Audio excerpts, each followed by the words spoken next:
really easy.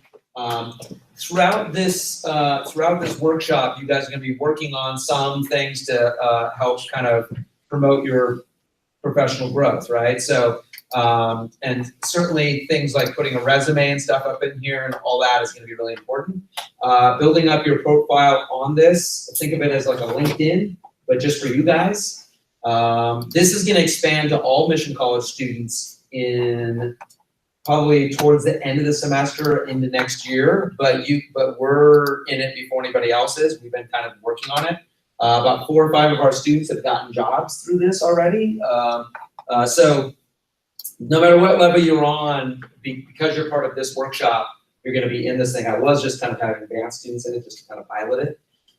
So what's really great is we don't have time today, but I'm going to do a quick demo one of these Fridays coming up when I have a little spot that Terrence can fit me in to show you kind of some ins and outs of how this works, okay?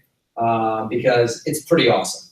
It's really great way to connect with companies, and when you start putting your skills in here, skills that you attain in our classes, those skills are going to connect you directly with companies that are searching for those skills. So let's say you're Morel and you've got video editor, camera operator, colorist, sound, I'm just adding things that he might do, director, producer, blah, blah, blah. Then the companies that are looking for those things, it's almost kind of like a Tinder for job. In fact, the app actually feels like it too. When I first used it, I was like, it's kind of like Tinder. Not that I've been on that, I've been married.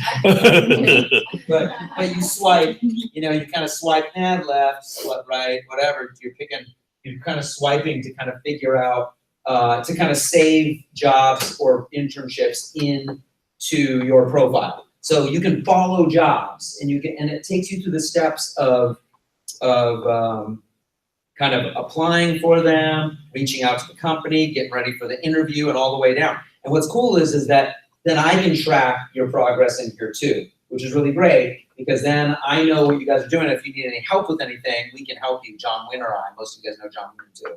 I had a lot of video and audio people in this class. So we'll be able to kind of help and guide you through some of the things as needed as you get, if DreamWorks, has you coming in for an interview, we'll know that because it notifies John and myself, because we're the administrators in this, that Morel's going to go have a meeting with an executive at DreamWorks, right? That's an important thing for me to know that he's doing that, so I can help prep him to do that.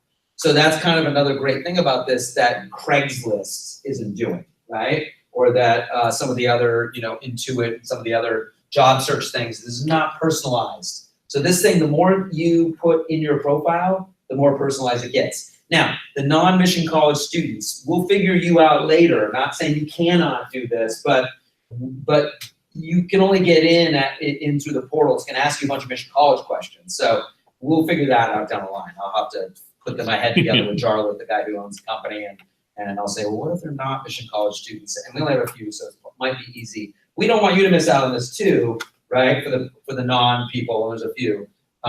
This is Sophia Hernandez. She works on the grant that's helping provide this workshop for you guys for free.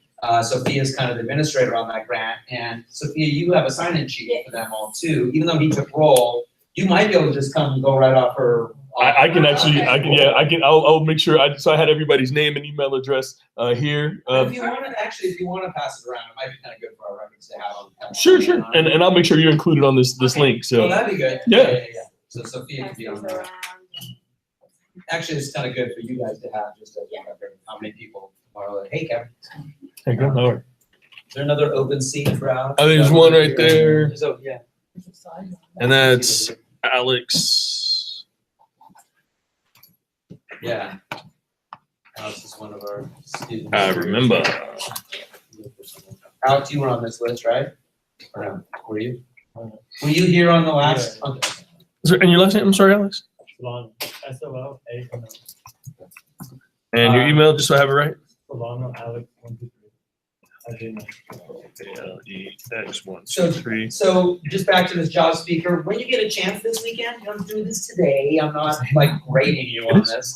Jump in here, make a profile. I'll know that you made a profile. Notifies me when you guys make profiles. Make a profile in here. Start looking at it, kind of get used to kind of how this thing works a little bit. Get in there. You'll see jobs already in there, jobs that I don't have anything to do with, that companies are working with us already. And then there'll be jobs that John Wynn and I put in here as well, right? So, and like I said, anything that we're doing as part of this project, let's say, down the line 8 weeks from now, Kevin Hart's studio wants to hire a bunch of people working on SaaS over at the studio in Canoga Park. It's going to go through Job Speaker. That's how they're going to grab you out of it. They know you're in here, but they're not going to be calling Terrence up and saying, "Hey, give me the names." They're going to be in here. Okay, so just be aware. That's why I want you. This is not an optional thing. You have to go do this if you want to go work on any. If you want to go work on any outside things. All right. But you're gonna like doing this because it's really cool, actually. If I'm excited about it, then you guys are. I don't usually do anything that's not good, so that's this. That's good. Okay, that's enough for me, Terrence. Yeah. I'll hand it back over to you, and Kevin got here now too. Unless Sophia, did you have anything else to say? Sophia's just here. We had one more student come in too for. Want to give him your first and last name, and then there is a sign-in sheet too going on. Yvette Oliver, YVETT. TTE Oliver. And your email? O_Yvette@ymail.com. At Ymail? O_Yvette@ymail.com. All right. Cool.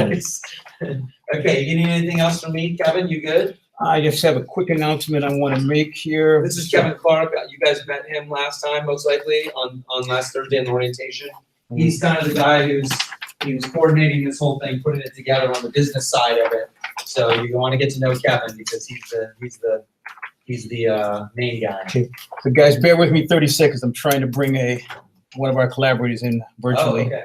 All right, I'm gonna be roving around. If you need me for anything, let me know. Holler, Terrence. All right, perfect. Sophia, thank you. I just sent my link. Okay, great. Okay. All right. Guys, I've met some of you I haven't. This is a organization called Digital Hollywood. Raise your hand if you've ever heard of Digital Hollywood. Oh, two. Okay, two folks. I'm gonna ask you a question about it. What do you know about Digital Hollywood? I got it from you last Saturday. And there it is. Okay, what about you, sir? Same thing. Same thing. Okay, no problem. Really quick, this organization here is kind of a collaboration between a gentleman who runs a lot of conferences around the country. He does a lot of the organization for the Consumer Electronics Show. Raise your hand if you've ever heard of the Consumer Electronics Show. So he does a lot of the coordination for that, but he has his own brand called Digital Hollywood. So he's a conference organizer. And for Digital Hollywood, we're gonna have, at some point, an opportunity to look at these kinds of industry insider conferences as curriculum. We're gonna try and prepare you guys on being able to get a press pass, being able to be prepped there to go and interview people. The people that'll be inside of Digital Hollywood will be the folks who are the leaders in the industry, CEOs, chairmen, startups, and everybody that obviously is trying to be on the cutting edge of where technology and entertainment are going. So we've been blessed enough to get some internship opportunities, some paid and some unpaid internships to work on the upcoming Digital Hollywood, which is in Los Angeles, May 22nd to the 24th, 2018. This magazine will basically just give you some of the idea of some of the people, the panelists, vendors, and we're going to be talking a little bit more about this, but we have a little time to really get prepared for figuring out what we can do to work as working press, internships inside of Digital Hollywood. So I'm going to quickly pass those out. Yeah, and I put the link on the spreadsheet. So the Google Doc that you guys all have access to now has a link to what I'm showing you right now on the screen. So any of you don't get to see the physical, this will all be here online for you. And Victor and Digital Hollywood is one of the partners that we'll have available that will be in the job seeker application in the app, so that you guys can then show your skills and responsibilities to be able to go and actually compete for internships there, in addition to sort of the press crew that we'll put together to go and produce content from Digital Hollywood. Any questions on Digital Hollywood or sort of what that organization is or that opportunity? Yes, sir. So the conference on the 22nd to the 24th, is that gonna be just like the electronics consumer? Or was it So no, this is really more an insider kind of a deal. So you've got panelists coming from a lot of those kind of companies, but they're talking about the business. So there'll be certain topics that they'll go over. So they may be talking about VR, AR. And you'll see guys from HTC Vive, maybe somebody from Facebook, Oculus Rift, and they'll discuss in a panel the state of VR, AR. So as opposed to really just looking at the latest greatest equipment, you're really talking to business executives who are trying to figure out the next big angle. And what we'd love to see you guys do is go in there, ask some questions, get some interviews, really go deep with, hey, you know, how does that apply to the jobs that'll make possible, right? Because if this eventually VR, AR thing takes off, what skill sets are there? I can tell you, VR takes off. Maya 3D Studio Max, a lot of job opportunities in that area that have to support VR, AR if it's going to scale. Not to mention the graphics and business pieces and the rest. So. Other sort of questions around Digital Hollywood, that opportunity, and I think so. Just to back all the way up, you know, my goal here is for you guys to be able to come in, sort of free flow, ask some questions. So the way I think I want to structure it is the first hour. So the first 15 minutes or so will be announcements, right? Job opportunities, things that we have going on, upcoming field trips, all that kind of stuff. Then we'll spend maybe 45 minutes to an hour on some kind of subject matter. So I'll give you guys an overview. Today, it's sort of your digital footprint, digital identity. We touched a little bit on the intro. Today, we'll go a little bit deeper. I'll use myself as an example to show you guys a little bit about that and really intro to the course.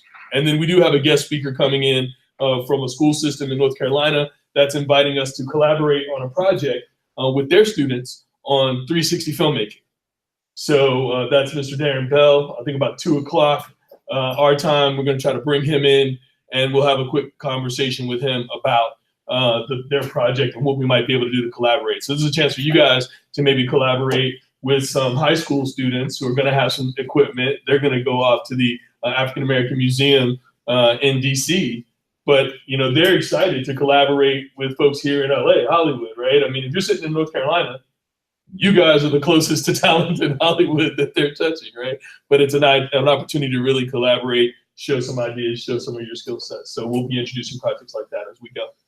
So without further ado, what I'll do is really run through, again, what I think is going to happen between now and spring break. And we'll sort of go through that in a nutshell, and then we'll start talking a little bit about digital identity and your digital footprint. So, Did the sign-in sheet make its way around? oh yeah, please get that done so that Sophia can do the important thing she needs to do for us.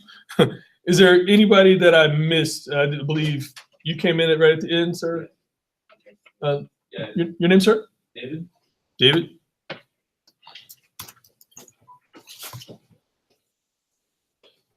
Nothing? Alex? RSALES. And your email? David? 7 Rosales@gmail. Got it. Perfect. And again, if you guys come back, you guys all have access to the sheet. The one thing I'll say is for me, you know, it's real time, live. If you notice, I'm taking notes real time, but putting it to a Google document that everybody has access to. So that's your first step in collaboration. This class is collaborative, right? You guys have input. I want to do it in real time, make sure we have what we need. If you ever see anything, say, hey, you know, can you put up a note to that? Can you put up a link to that? But hopefully by the end of this, you'll be able to go back to this Google Doc. You'll be able to look at every week of the information that we've been able to do, and then sort of say, okay, great, here's some of the nuggets, some of the notes, some of the things I want to go back to. But really, and the idea from that becomes a video blog, right? So the goal would be, as we move forward, we are video blogging every week on the things that happened for that week and sort of being able to recap that. So that's where we'd like to get. So today, it's a spreadsheet, it's a document. Hopefully tomorrow, this is including video content, conversations, other pieces like that. Any questions before we get kicked off? Anything else you need? No, Darren's gonna come in. At 2 o'clock. Where will the Google document be in the workshop? Oh, it's the link that I sent out. So anybody who did it, so what I'll do after this is I'll send it. So I sent a welcome email on, I think, Tuesday for everybody who sent me an email. After this class, I'll send everybody the link to the Google Doc. And so it's a live area and all you guys will be able to have access to it. And of course, it's a place where you have also access to all of your other teammates, right? All of your other, classmates here. Because in the end, we'll start to split up into teams and groups of folks who can go out and produce content that we can all discuss. So, think about how you crew up, right? How you meet folks. So sort of pay attention to some of the names of people that you see on the list, and we'll start to look at skill sets. One of the things we want to come out of this is, as you look at Job Seeker, would love for you guys to have that profile of, my name is Marel, and I'm an editor first and foremost, but I have these other skill sets. Or so I believe another gentleman here is audio. Not a lot of audio guys, but you might want to say, hey, I need somebody who can help me sweeten the audio for my piece. Make sure we capture that. So I want you guys to start to understand who has what skill sets to work with each other. Okay. So the first step in digital identity. So if you notice, everybody has different email addresses and the rest. So what's important about that is, Gmail is what I use primarily, mainly because of what that means to my digital identity. So what I mean by that is, within Google, we have Google Docs. Those Google Docs are tied to my Google Drive, which is tied to my Gmail address. And so my access is tied to that Gmail address. And I've had Gmail since it came out. So that's how I have ttcoles@gmail. There's a lot of people who come in and you can't even get your name. You got to have your name plus 15 letters because it's as you move forward, those become longer and longer. So it was important for me to get ttcoles@gmail, ttcoles@hotmail, and every other domain I own. I set up ttcoles@domains that I own, including I bought my own name. Well, I bought the name Terrence Coles. And you'll see in a minute that even your own name may not be unique to who you are. And so, again, thinking about how that reflects. So your email address, so not to pick on anybody, but I was looking at Nadine, and you have an Earthlink email address. Who knows what Earthlink is? One person. Earthlink was a very early ISP, internet service provider, back when they were doing dial-up at AOL. I used to be LA ad guy at AOL.com. That was my digital identity when AOL was important. And today, AOL is much more of a content provider than a service provider.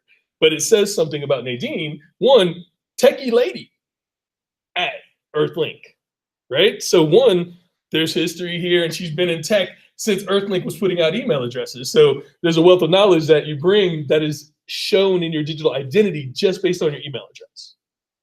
So just think about what that means, right? So when you send emails, people are making sort of judgments about what's behind door number one, who you are. So think about what your email means to you. At some point, to access Google resources, you have to have a Gmail address. Meaning, if you want to get paid from Google or you want to manage any of the ways to monetize content from Google, they require you to have a Gmail address. So that's why they tie my YouTube account to my Gmail address. And they allow you to have multiple other accounts. So, my Gmail ties me to projects that I work on. It ties me to logins that I have for AdWords, which lets me monetize content. It ties me into what I can and can't do on YouTube because it knows my channel. So all those things become important. So a Gmail address may be something that if you don't have one, you may want to set it up, mainly because it has value beyond just email, right? So think about those kind of pieces as you're looking at your digital identity. So first and foremost, your email address. Second, all of the profiles that we have. We talked a little bit about profiles. So if you think about the social media networks and the rest, you've got Twitter, you've got Facebook, you've got Instagram, you've got Snapchat, you've got all kinds of different pieces, you've got LinkedIn, and everything has really a different purpose. So we talked a little bit about the purpose of business. So when we talk in here, the social media network of choice for business people is LinkedIn, right? So when I meet another business person, generally you say, hey, let's get linked up on LinkedIn. So as an example, I'm going to show you guys my LinkedIn profile. So did any of you go home and search me? What'd you find? and what's important about this is if you put in Terrence Coles, the top link for Terrence Coles is LinkedIn. Now notice my LinkedIn though is Terrence T. Coles. That's on purpose. Because if you look here, you see that's me. This Terrence DeCarlo Coles, not me. This Facebook profile, I think, is me. This guy right here, he continues with the local enforcement for issues on laundering money and embezzlement, right? There's a fundraiser by another Terrence Coles here. So if you just think about in general, if somebody doesn't know who you are, first thing they may do is go into Google, put your name in. So you should go, and if you haven't done it, I mentioned last time, go put your name in Google and see what shows up for you, and then how do you show up differently than all the other people that may or may not be you. So just as an example, these are all the images for Terrence Coles. So you see a couple that are me, and I guess these are the other Terrence Coleses. And there's a Terrence Coles here who's got a discography. I like that, right? That's great. Some Terrence Coles made a verbal commit. I wish I could go and do all of that. So 19 public records are found, phone numbers, credits. But notice that all of my other social media is lost here, right? That's not my Twitter account. This is me for Social Media Week. I'm not a real estate agent with only one R, right? So again, this is sort of door number one that people may use to find you. And I'll even be more specific. You put in Terrence T. Coles, still comes up. Number 3, Hazelwood drug dealer. Right? Even if I put in my real name, I'm really not trying to be that guy. But it's closer because this is me, and that is me. Although this link says Summer Ibiza Deep House Party, like where did that come from? So the tags are not me. And even if you click a link to this YouTube stream, it's my picture, it's my channel, but it's for something that streamed on April 30th that isn't really what I wanted to be up there, right? So those are the beginnings of understanding who you are and what your digital identity may mean for other folks. So I'll go back to LinkedIn. From a business sense in LinkedIn, first thing that you notice is you have a headline. So for my headline in LinkedIn, global mobile programmatic advertising expert. So that doesn't say Terrence Coles from XYZ company, doesn't say Terrence Coles, LA Mission College. It defines me based on a field of expertise. So the first thing you're looking at, if you were to create a LinkedIn, you might want to have that be aspirational, right? I'm a filmmaker, I'm a producer, I'm a composer, I'm a creative. That's a description of who you are in a business sense. Underneath that, it'll tell where I'm currently working. One of the current places that I work, company Headhunter, based in Germany, GmbH. Cal State Fullerton, so it says where I went to school. So that gives you the connection of that. It says I'm in the greater Los Angeles area, and it says I have over 500 connections here. And then, I wrote a basic piece, but here I always update this scenario, but it starts with Mr. Terrence Coles has a wealth of expertise in mobile and video advertising solutions. About who I am, I'm currently working at this place. And it goes on to talk a little more about things that I've done. I'll show you a little more just so you get an idea. So, as you're developing your professional profile, you talk about yourself, you talk about your work, but then go back to, well, what is it that you've done, right? Developed new revenue streams, implemented solutions, worked in mobile video media for over 20 years. Again, I was most recently at this company, but in the end, this gets down to what you can bring to the party, and then how you're affiliated with other things that people might be able to look up to validate who you are and what you do in business. So even today, you might think about some projects. LA Mission College may be important in what you do. Or I know there's organizations that you belong to. You're going to start a new media society, new media group, that kind of thing. Think about ways that you can share multiple things about yourself, but what do you do specifically in an area of expertise that's not defined by anybody else? So the other piece that's important in LinkedIn is your profile, right? So one of the things that you see, this is private to me, but you can see it. I see how many people have looked at my profile, how many people looked at my posts, how many times have I shown up in a search. It tells me, am I open to recruiters? Right now, I'm open, but I can turn recruiters off. Insights. And then they tell you, hey, strengthen your profile. So it's asking me to complete information about Virginia Tech. So I have Virginia Tech in my LinkedIn profile because I went to Virginia Tech early in my career for engineering, even though I didn't graduate. But the fact that I spent 2.5 years in an engineering program at Virginia Tech says a lot about who I am as an individual. Because if you add Virginia Tech engineering to Cal State Fullerton advertising marketing, you start to put together, oh, that's a geek who works in advertising, right? But it starts to do important pieces of the pie. So even though I didn't get a degree there, Virginia Tech has a level of, I guess, distinction amongst people who are looking at academic success that has value to my business profile.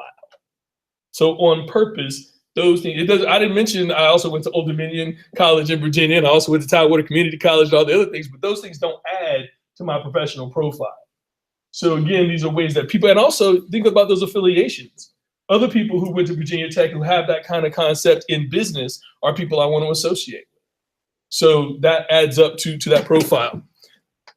The other piece is you can see my activities and followers. Your whole experience is here. My education is here. At the end, has volunteer experience. So I've worked with UNAIDS, and that's a project from the United Nations on HIV and AIDS. And my job there has been, helping digital media and social media for a global campaign to work on UNAIDS. Why is that important? Again, from a professional perspective, as a well-rounded individual, you want to show that you do more than just work every day.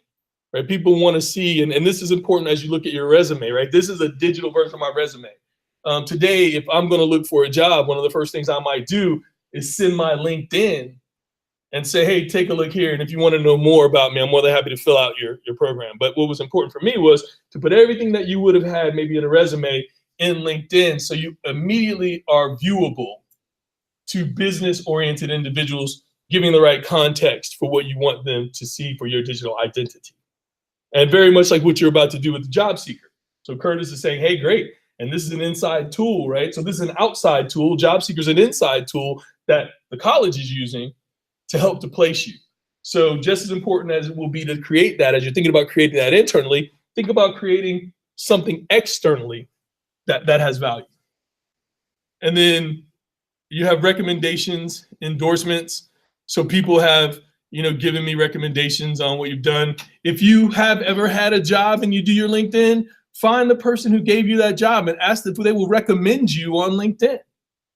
Because that's a personal stamp, like, hey, I know that guy. That person has done good work for me. It also says I've got 3 patents.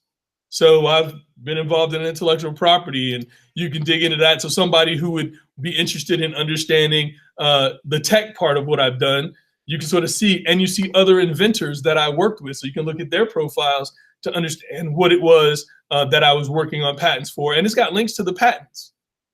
So yet again, this speaks a lot about the history. So I don't have to go into this long story. If somebody's interested in it, they can dig there. But what that does is under accomplishments, it fills out my profile.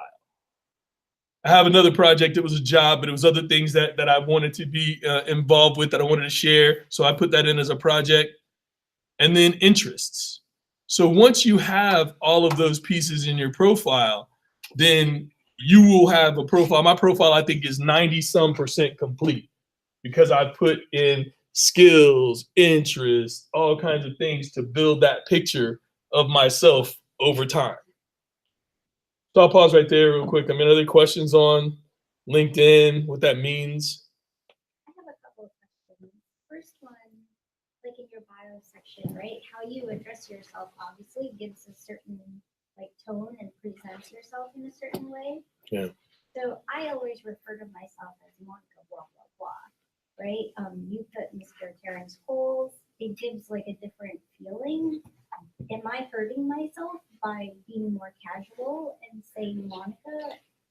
In LinkedIn, as a business scenario, you want to think about this as if you had a PR company that was representing you, how would you want them to represent you to the world, even though you're writing it yourself? You want them to say, Ms. Monica has done this and she has done that and she's worked here and she's received these awards. And so a lot of times, because you get stuck in the I, right? Monica was this way and I did this and I did that. And you have to think about yourself almost here in the third person and think about switching your role from being the one who's doing it to someone who is promoting yourself.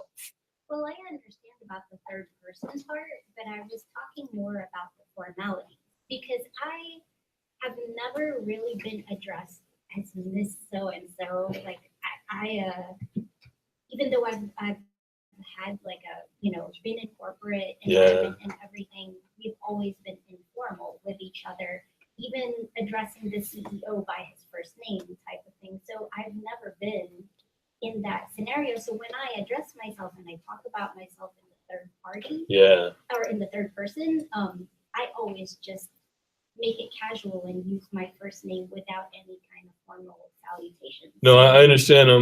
So, but is that something that actually makes me look bad to other people? Because I don't know. There are some people who would judge you based on formality. People, so this whole conversation is about how someone externally views you. So even to people who are younger than me, I will say, thank you, sir. Thank you, man. I appreciate that. How are you, Mr. Gonzalez? How are you doing today? And part of it is I'm from the South. So I'm from Virginia. That's what we did. But part of it is also showing a level of respect, because you can always tone it down and get more casual, but you can't play it up if that was what somebody was looking for. So what I would say to you is you want to give yourself the maximum opportunity. And in that way, if you can be a little more formal, people will tell you, hey, that's okay, you can call me Terrence.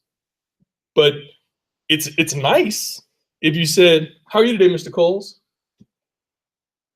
Little boy comes over to my house to play with my son. He knocks on the door, and this little kid's running in my house and saying, "Hey, Terrence, excuse me." So just I'm only using that to say, think about going into somebody's house and somebody's personal space, because in business, people do think about how you're related to and how they're related to, and that does hold some weight for some people. So for me, out of an abundance of caution, and I'll just put this out there, particularly as a minority, always have to play to the highest standard that you can play to, because you can always let people play it down for you. But if you come across as too casual, too flippant, too much like, oh, that's your buddy, all the rest, some people are like, I'm not your buddy. I'm somebody who can give you $100,000 a year job. And so just think about, and also the audience here, the people who could look at this can be everybody from the CEO of Disney or DreamWorks down to a peer, down to someone aspirationally looking up to you. But either way, that more formal tone can carry weight in certain circumstances. Again, and that's my personal choice, is I always want to play to the highest level in the room, and I can always back off. And someone can always let you back off. But you should treat yourself that you are owed that same level of respect, right? People will treat you how you treat yourself. And part of this, in terms of especially the kinds of companies and places that you're going to go and people that you're going to speak with, they want to see that you have a level of acumen. I'll use a good example. went over to Heartbeat Productions. Talking to the head of Heartbeat Productions, he's talking about what he wants in an intern. He was saying, well, I want somebody who can come in and soak it up and learn when not to say something. When to say something. When to address someone in a certain way. If you are at Heartbeat Productions and Kevin Hart were to walk by you, you don't want to be like, hey, Kevin, can I get your autograph? How you doing? Can I get it? Can you sign this for me? Let me take a selfie. How are you, Mr. Hart? Thank you very much for the opportunity to be here at Heartbeat Productions. I appreciate your time.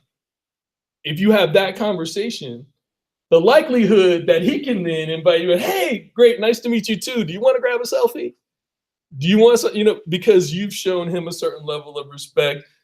And ultimately, if someone walks on your set or your production, they should treat you with that level of respect. You should expect that if you're running a production in here and you're going to go out and do a shoot and you crew up and you go and get a high school kid, you should have them ultimately understand and respect that position. And in that case, you may be Ms.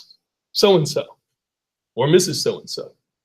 And that also helps as you help other people up the ladder so they learn those things. So part of it is also people will treat or do that as you lay it out. So long answer for why I do what I do, but other questions on LinkedIn? Sure. I have a question about the name aspect that you were talking about.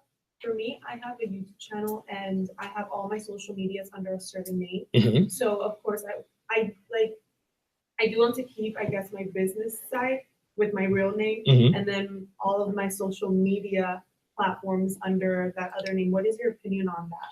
So for LinkedIn, this is your professional piece. A project under your LinkedIn or projects under your LinkedIn can carry the name of your YouTube channel. But you are, in this case, the talent. The things you do should all fall under that. And so you might have Kim's Cars.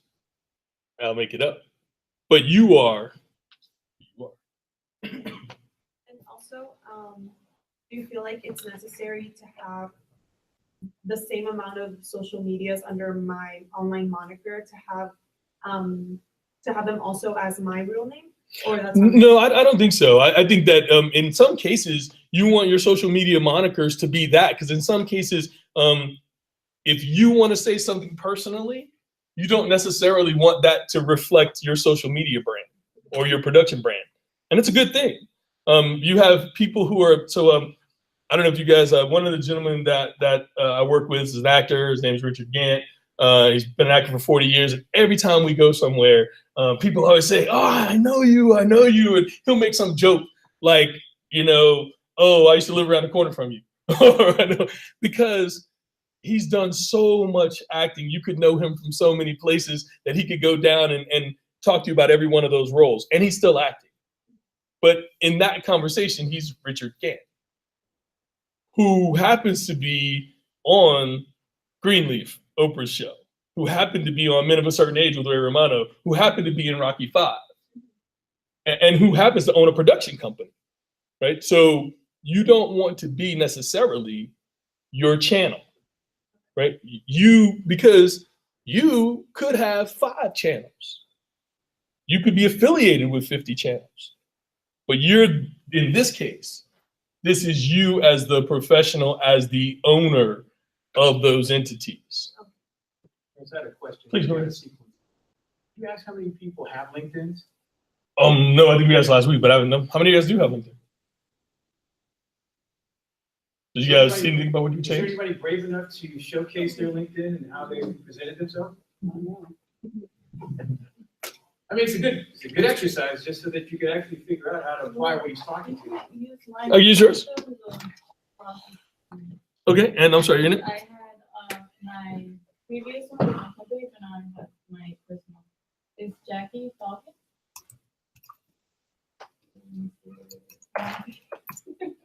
Falcon. This you right here? Yeah. Wait. No. No? Ah. I I know there's someone already up there. Let me search. Oh, Here? I'm a student, yeah. I haven't updated my physical data. No, that's good. So, as an example, so based on what we were talking about, what do you see that jumps out at you first and foremost? No picture. No picture. Right. And I think you probably haven't written an overview or a bio of yourself.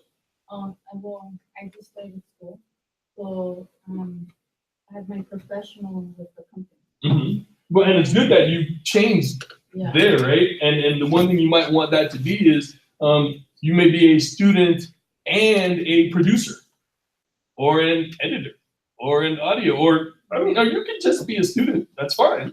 But to that end, think about it aspirationally as to student of. What are you studying here? Production. Production student / producer, right? Aspirationally, business wise, that and now your thing you've done American Telecommunications Inc. But then Elevation College may be something that you can pull together here, and then think about how you might write yourself a little bio or the rest. Would you recommend if you had two like really different kind of job things to have two different LinkedIn? It's hard because then you're gonna, as you can see, it's hard to even find the one. So what you potentially want to think about is what aspirationally do you define yourself as here, and if you have two career paths, then sort of break those out into areas of interest, projects that you've worked on. There's lots of depth. So what I think it happens a lot of time in LinkedIn is people look at LinkedIn very flat, and it's deep, as you guys all are deep as individuals. So if you think about the purpose here, this is your professional profile, but I think I would say that headline for you is how you see yourself now, and put in context the various paths that you've been down.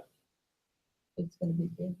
But by the way, you saw how long mine was. It took me a long time to fill out all that. But the good news is this sort of stays here, and people can sort of see you at the top, how you want to see yourself. And if I want to dig in, though, I can dig in. And you can always say, hey, here's my piece that I wrote up on this. You don't have to keep explaining yourself.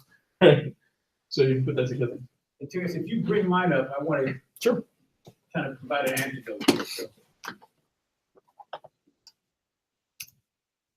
Very deep on Kevin Clark's position. Well, you're already first. Okay, so I have built this as literally just a scratch that. I haven't done much to attract any, friends or people who follow me. But yet I think I'm almost up to 1,000 people. But I started early in the game. It's changed now. It's very difficult to get people to follow you, to become your friend. Just like YouTube space or YouTube, one point you can get everybody to subscribe. Now it's hard as heck to get anybody to subscribe or give you the collateral you need. So we started early. I got all these people without even trying. For you guys, it's going to be very, very hard to try to get somebody to resonate or to connect with. So you have to do a lot to just make sure that you fill out your profile and really create an identity that's going to promote not only who you are, but who you're going to be. So I'm going to use that as an example. Yes, sir. I created mine way back in the day, Mm-hmm. and when I created it, I never went back and touched it. Yes. So would I be able to go back and edit the name of it or anything like Yeah. that? Okay. Absolutely. As long as you know your username and password. And if you did, you could probably, as long as you have the email you signed up with. Yeah, because I keep getting the email. If you keep getting the emails for it, just put in your email and literally right back at home. You have the opportunity within your profile to always go right here, Okay. right? And this is straight at the top. So literally, as long as you have access, you can change all of these basic pieces. You can do links to media, pictures, video. So that's the other thing that I recommend that you do is, you might have some pieces of work that might speak better for who you are than who you are, right? But there's ways that you can show all of those. Other questions? Okay, so we looked at the professional side of the rest. So for your digital identity, what would you say is the next big place that people are looking for you? Right, Facebook, right? So have you guys changed your Facebook to reflect your true preferences for who has access to your information? So if you haven't, second.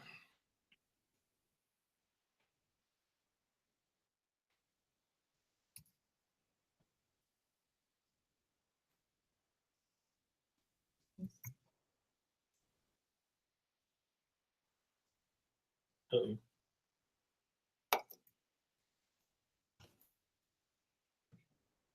Yeah. Oh.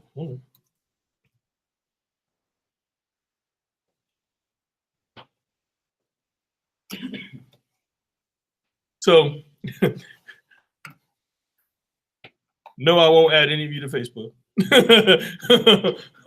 Unless we go way back and get to the first. But what's important about this is that Facebook is a place that is the personal side of life, right? And I think people get confused sometimes and use Facebook as your professional side, right? If you use Facebook on the professional side, you can set up Facebook profiles for your social media. You can set up content, businesses, production companies. Use the Facebook business profile, not your personal profile, if you want to use Facebook to engage in that manner, right? So just think about, if you think about your primary Facebook feed, do you want any of that information going to a prospective employer? If not, you probably don't want to connect with people in that business on your personal Facebook account.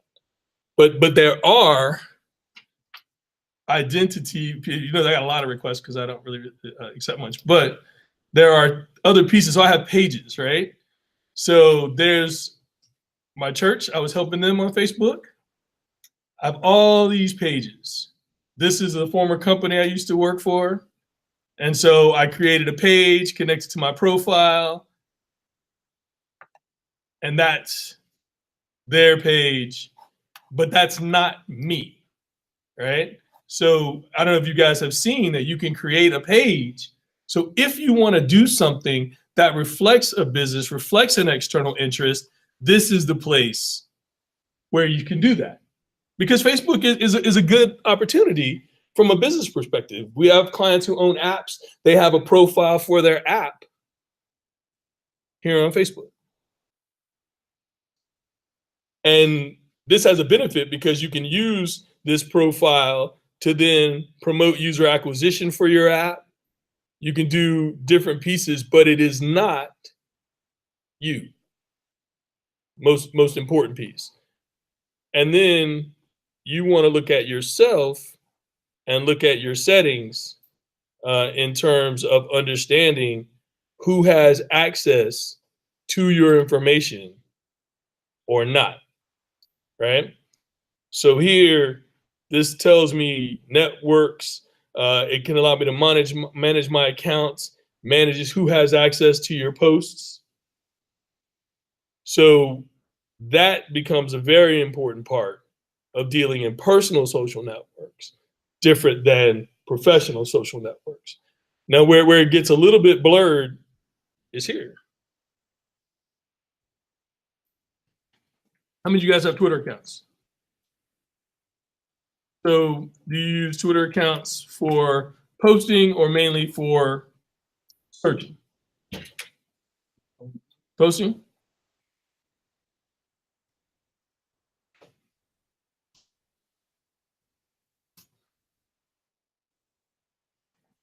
So as you can see, top of my Twitter feed is Kevin Hart because he tweets all the time. But we connected to that because it's important for us to know what's happening. So for me, in this world, you'll notice I probably have far less tweets than I do in terms of looking at the trends and the rest. But for me, generally, the things that I tweet about, one, it pushes to my Facebook, but I'll look at the live stream. So the last tweet was for the live stream I did trying to introduce this class. Because for me, Twitter, even at my personal level, is about the business things that I'm working on. So I'm generally not here ranting about my own private politics or whatever the case may be. I'm not here putting a whole lot of stuff. And of course, people do use it for that. For me, my profile was really much more, if you think about how people are looking at me and the rest, I probably want to keep it pretty PG, pretty much just related to the business things that will enhance what I can do, as opposed to that private place. If I wanted to rant, I probably would use Snapchat, but I think I'm not quite the Snapchat profile guy, and I don't know if my wife wants me using Snapchat. But again, the thing about Twitter is you have a lot of trending information. So for me, Twitter is a great place to figure out who to follow, where to find some of those things, and maybe how to connect yourself. And if you're talking about business, you may want to look at a business Twitter profile separate than a personal. So if you have a personal Twitter profile and that is what you go out and you work with, then think about separating a business Twitter profile for the things that you want people to go to that are related to the public business image that you'd like to put out. How many of you guys are familiar with a tool called Hootsuite? One. So it's probably worth it for me to share real quick. We'll take a break here in about another 5 minutes just so you guys can stretch your legs, go to the restroom if you need to.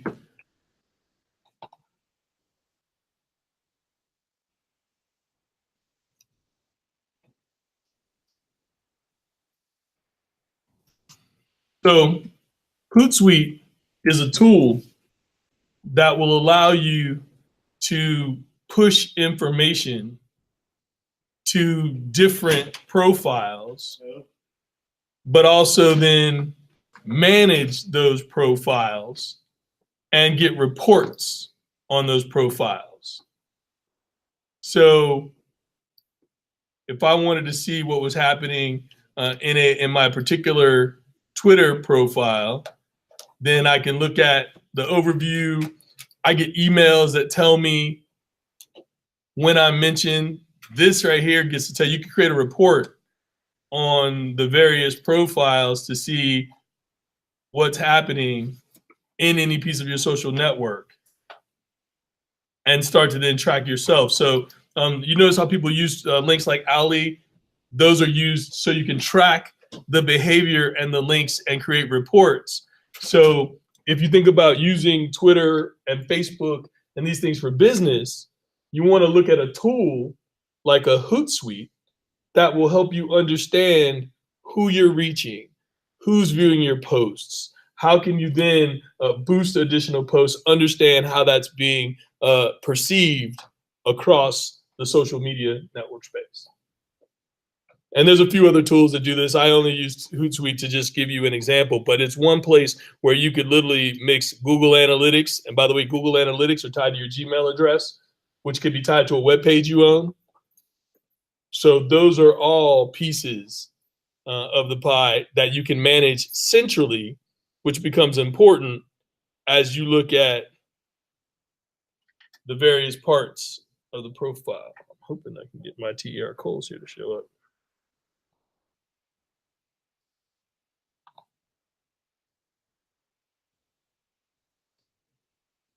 So these are all the accounts that I've had hooked up for various reasons. And then you can engage your audience. So you choose the network, you add the streams, you figure out who you post to. And once you add all of your various networks, this gives you one place. So that was a Protect the Goal campaign that I worked on, where you can look at the various pieces of that page versus my own Twitter profile. And you can also set alerts. So it'll send an email alert and let me know, oh, this tweet got this kind of response. I stepped out. Did you ask how many people have Twitter? I did. Okay. How many people are actually looking at their computer and looking at any content live right now? Anybody? Is anybody watch, so Terrence, can they actually, go and watch the live stream of the class right now? Sure. Why don't everybody, again, put. I don't know if they're logged in though. Is anybody not logged in? Okay, so for the ones who can log in, why don't you watch the live stream? Because at some part of this program, we're gonna actually bring people in live. Well, we'll bring them in here. Okay, can you bring them in? But here's where I was going, but the people who have Twitter accounts, Terrence has actually posted a live stream promoting the fact that he's actually streaming this live on his Twitter account. So I just, was on Twitter and I saw it. And instead of going through the YouTube site, I just went to this link on Twitter, was able to engage. So just a way to figure out how to see what's going on minute by minute in your network. Twitter is basically, like a ticker tape. Every minute somebody's talking about something that's important. Well, that's because, and to your point, that shows up because I have my Twitter account connected to my Google Hangout account, connected to my YouTube account, which says when I go live on YouTube Live, post to my Twitter feed. I didn't do that while I was sitting here. I just have it all connected. And again, these are all important pieces, right? The idea that if you want to replicate all of the various pieces of your social media, you can connect it so that you post on Twitter, Twitter posts to your Facebook, and this all started, say, from YouTube to Twitter to Facebook. That all happens automatically just by going live on a stream from YouTube, from a Google Hangout. I'm going to be tweeting as we go things that could connect to some people in the room that I know. If you have a Twitter account, I'm going to try to find you, try to tweet you. Excellent. So I think this is a good place to take a quick 5-minute break. Let's say 10 minutes. Take a break, stretch your legs, the rest. If you have any questions, the rest, and we'll come back at say 1:15. Good.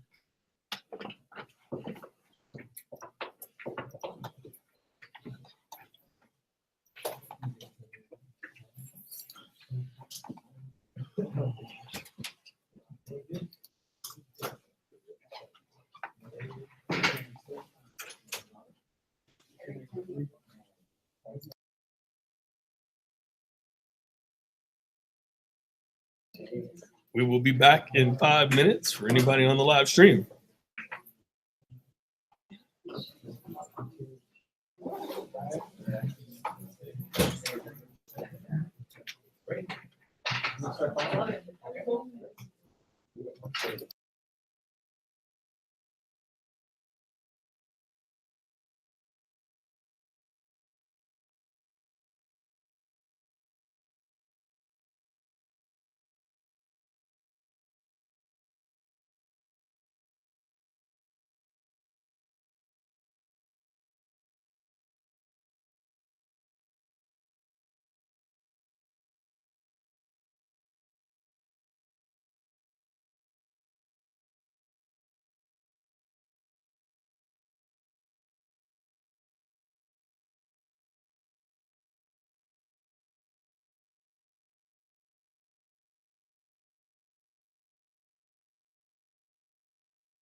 All right, guys. I think we'll get ready to get going here.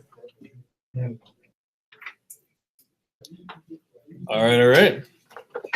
So the next piece of this is going to be talking a little bit more about your digital profile, but your digital identity.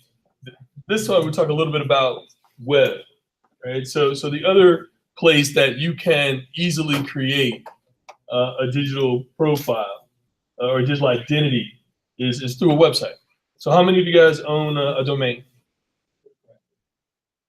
Okay. So cost for a domain at the high end, $20 a year. Cost for WordPress, $0, unless you really want a custom template. And the value you can create for yourself, I won't use the cliche, but it's priceless. So he's gonna put that out there. But I want to. I was explaining. I'm gonna air a little my own dirty laundry because a lot of what we're going through here, I'm gonna be going through right along with you guys. And so I have an account with a company called Media Temple. So Media Temple. So showing my Media Temple account, and basically for Media Temple, it's a place where you can use their services. That's a grid server. Basically, I have one account I pay for, $20 a month. I can host multiple domains off of that one account. So it's enabling me to have a bunch of domains. I can host them for other people, and you can put stuff up there that I control. Now, I'm not a great web designer, as you're going to see in a minute. But it gives you a place to own digital real estate that you might think is valuable, that can help you with your digital identity. So whether it's Media Temple or Cheap Domains 123, and again, this is different than a domain registrar. So GoDaddy, those guys are domain registrars, right? You go pay them for the domain and the rest. Now they have a hosting program, but Media Temple is a hosting company that allows you to host content, host multiple domains, and push what content you want to that domain. So it requires a little bit of work, but that little bit of work might allow you to really own and control your digital footprint online. So questions about Media Temple and the rest, you'll see all the domains I'm about to show you I have here, and I have a bunch of other domains that other people have owned that I've hosted. And it gives you a level of control, right? Because if you're somebody who can host domains, you're someone who can also say, oh, you own the domain for that project? Let me hook up with my designer and let us help you push the content to there. I can put a video blog on your domain. I can do these kinds of things to help you out. So it's something that you should have in your production skill set, is some way to understand how you can create a footprint, a place online that you guys can own and control. And every project generally, should have some kind of a complement there. Because again, that's where you can go and post. You're not waiting for anybody to distribute. You're greenlighting yourself by putting it out online, right? Place number one. And in addition to YouTube, right? But in YouTube, that's not yours, right? You're sending people to YouTube, Google. So just in addition, think about, if I send you to where I'm about to show you, it's mine. So the first thing I'll show you is TerrenceColes.com. So I bought TerrenceColes.com, I don't know, 6-7 years ago. I pay for it every year just to own it. And all I have here is some content Kevin and I did for Dakar, USC, Social Media Week, mentoring. So this was however long ago. That's me. That's a hangout on air that we did at USC. And so regardless of where you're trying to go, never forget where you are. Because to get where you want to go, you have to do well where you are. So I'll tell you how I ended up in television, because it's really that random. So I'm pausing there, but you guys after this, you go to TerrenceColes.com, check that out. That's an hour and 28 minutes with Ted Lai, gentleman from Apple, who will be part of this program. It's got Jay Tucker from USC, who's now UCLA, him talking. It's got a woman from AT&T talking. And this is something that we did. Dan Watanabe. I mean, so again, this is a place where I post a few things that sort of define me, that I'm controlling. And that's nothing but a couple of YouTube clips that I can swap out tomorrow in a widget. right? Not super complicated, but impactful. This is a panel I did for the NAACP at the Theater Awards. That's my actor friend Richard Gant. I think we're leading right into technology this year. Whether it's, setting it up through Skype or using your iPhone, like comes with Skype, many of your smartphones have a Skype download, and just doing it and just collecting all the people that you possibly can, build your database. Wherever you go, meet somebody, get somebody's email address, load things up on YouTube, load things up on Vimeo, wherever you can, and just continue to interact with those people. So you hear that guy? This is a theater festival panel in 2010 when I'm sitting in a room, Adam, and they're talking about the same things that we're talking about right now. And so I just want you to know that there's a clear opportunity that people who are in the know, taking classes like this, doing things where you can learn. So please, these links are up on the site for a reason. It has some other things, but it helps you to understand a little bit about who I am. Yeah, I just want to make a plug. Can we go to one blog site that I own, because we're going to have a couple of students working with Ruben Garcia as interns on it. Can you put around just? Okay. Can I go there in just a second? Okay, 1 second. I'll go there. I just want to. So the other piece here is that's a YouTube widget. It also contains a Twitter widget, which even has this live stream right now on this page, right? So again, this is happening without me. I didn't do it. I just hooked up some widgets on a page, and me going live on Google Hangout streams live on a website that I own. Now, I'm not promoting that, right? But I'm connecting the dots. One other point there, I also own another test site, transmedia.me. Here I'm testing advertising.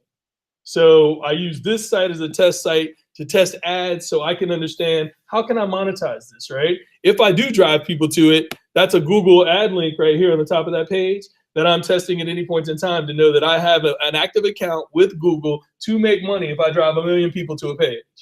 And it's important to know that because, if by chance one of your videos goes viral and the rest, you want to have an ability to monetize that. So I have a domain where all I do is test advertising so that I'm ready.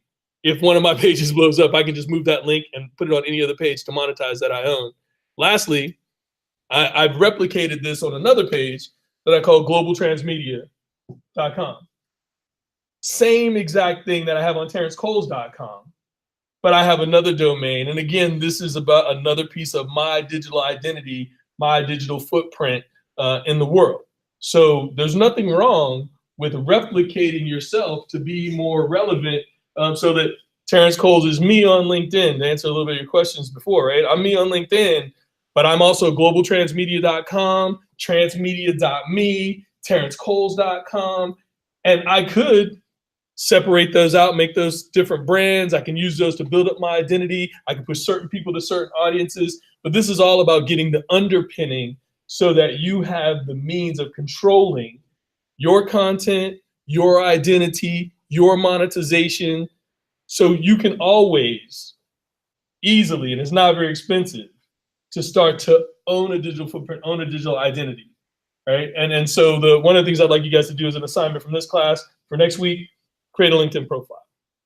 We'll pick a couple of you guys to come in and sort of talk about it, talk about why you put things where you wanted to, but that's one of the things I'd like you guys to do is just create a LinkedIn profile. We'll discuss it next week as sort of a follow-on type of assignment there and the rest. And Kevin, I will go to brownbag.tv. Any questions real quick on? Yeah, just to clarify, when you say, you can host domains for other people, does that mean that you manage their domains as well, or does that give them the ability to access on the back end their content? So both. I did it as a means of, if I'm a tech guy in a lot of projects, that's something a lot of other people couldn't do. And so I say, hey, I'll host it for you. And I can charge them for being a web designer and doing it for them. Or I can take a piece and say, hey, you know what? I can give you the control. You have your web designer, he can control it, but I host it. Because that's one of the things that people often don't have for themselves. And so it's a value prop I have to be able to host that domain. Just because I'm a geek, I'm an internet guy. That was something that I set up as a value prop. But do they get their own login information so they can't access the rest of your? Oh yes. So it's so the one thing that in Media Temple, I can go down to any domain. So just to be very specific, I can go down to this domain and I can manage the server all the way down to I can add email users. I can add all of the people and anybody who can edit it. So I have FTP users. So this is really a back-end technical console to control exactly that. I can put an email on that site and you can all of a sudden say, give you your name at my domain. I can take that away. I can give you access to the back end of that domain if you like it, or I can take that away but I own those. So depending on the relationship, you have the flexibility to do whatever you need to do there. So you can use this like as an app server. This is an FTP. This is a secure FTP server. This also has the ability to host e-commerce. So what I'm showing you guys here is this is me being a web host for the content that I produce. Because if I want to own, and here we're talking about intellectual property, ownership. If I want to own an identity and I want to own the footprint, I want to own the content, I got to own the domain. So one of the first moves that I've made as a producer is we get to go to a project, I buy the domain for the project. And I say, hey, that's my contribution. First thing I know I can do for any project, I can buy the domain, I can manage the domain, I can help us put up content, and I can help us own that digital footprint. I've also been the person who's gone out and said, I'll set up the pages on Facebook, I'll set up the YouTube channel, I'll do all of those things, mainly because as a producer, you need to know that you own and control the digital footprint for the intellectual property that you are going to work with.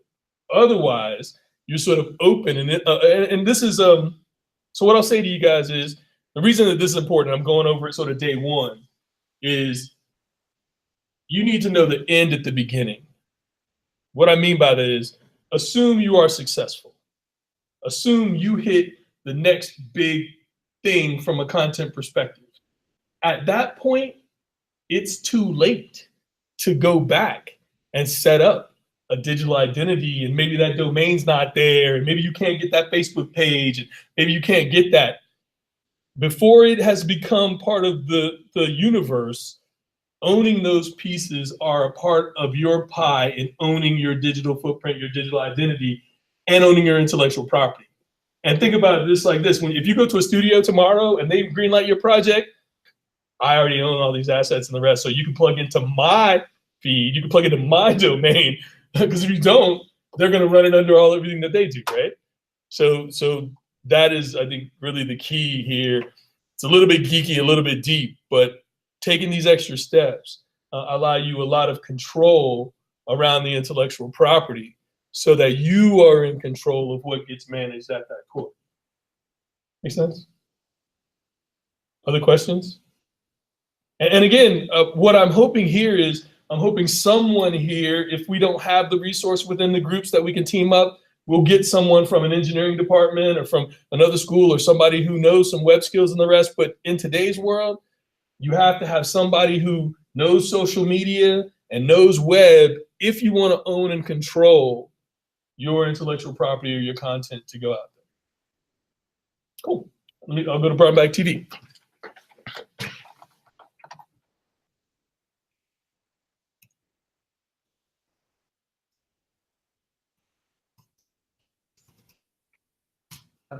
Oh, sorry. Oh, you go. Okay, a little background on this. This is about maybe 15 years of blood and guts. I've had to learn the hard way. Terrence has eloquently talked about what you have to have or you'll pay each price. Before you shoot any frame, before you put any idea out there, you gotta have this back end, you gotta have controls. And I've lost so much control, so much intellectual property because I didn't know that. But this is an exercise. Go to check our blog. This blog is what I've been using to try to promote this class and to bring all these elements. Scroll down if you can, Terrence.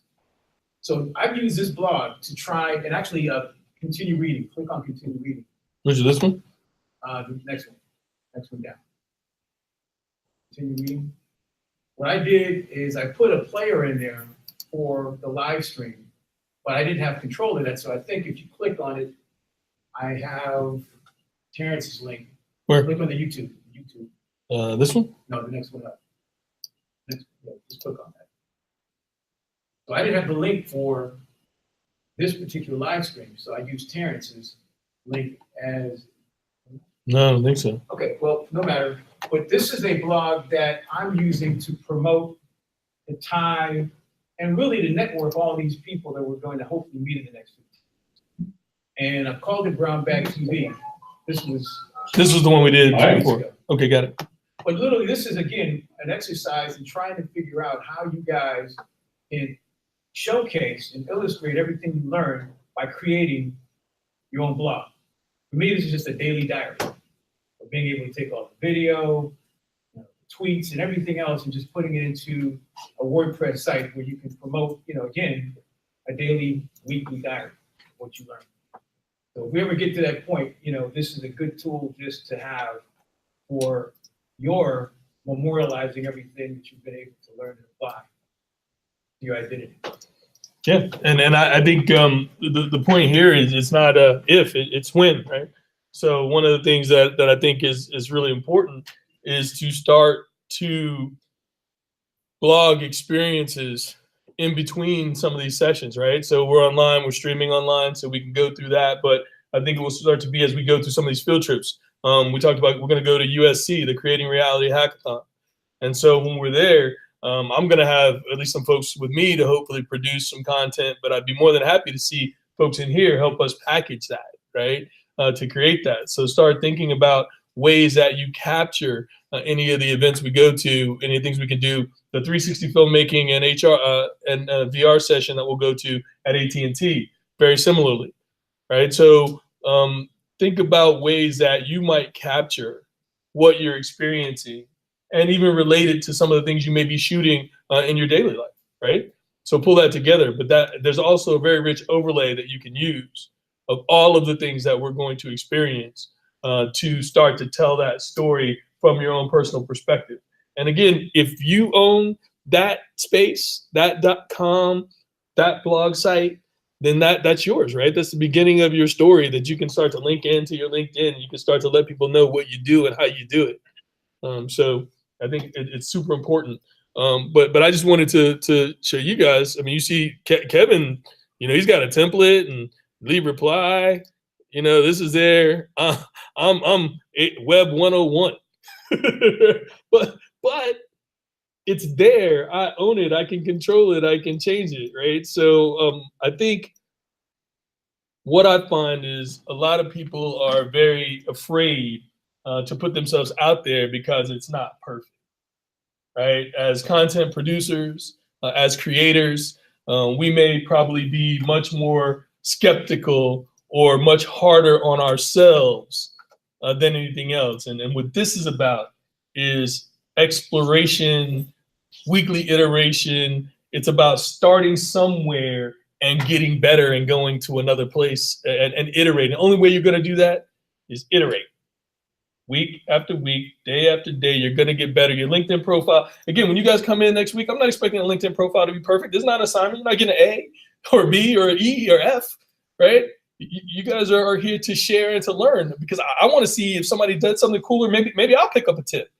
Maybe you'll pick up something from some of your colleagues on how to better represent yourselves. But that's, I think, what's a little different about what we want to do here is in this space, it's a safe space. You got to make mistakes. You will not succeed unless you first fail, right? And so the idea is to fail fast forward, right? Get your failures out of the way quick, learn from them, and keep on going. But you don't do it if you don't iterate. How many people know what that word is that Karen keeps referring to? Iterate, idea. Anybody not know what that word means? Everybody does? You guys all understand? Iteration? I'm the only dummy. Okay. No, but I think it's a good point. I mean, look, iteration is just this idea of repeating the process over and over. And Sabusi said, rinse, lather, repeat. That's you're gonna take a shower, you're gonna take a bath, rinse, lather, rinse, repeat, right? The basics, right? So over and over again, because the more familiar you are with coming up with a concept, figuring out how you're gonna storyboard it, how you're gonna get it shot, how you're gonna get it edited, how you're gonna turn it over, and what is that gonna look like when you get it done. Kevin will show you. I mean, these little things that we shot, you know, one thing I would say to you is make sure you move quickly or you lose it. The one other thing that you'll see here is this is all about recency, right?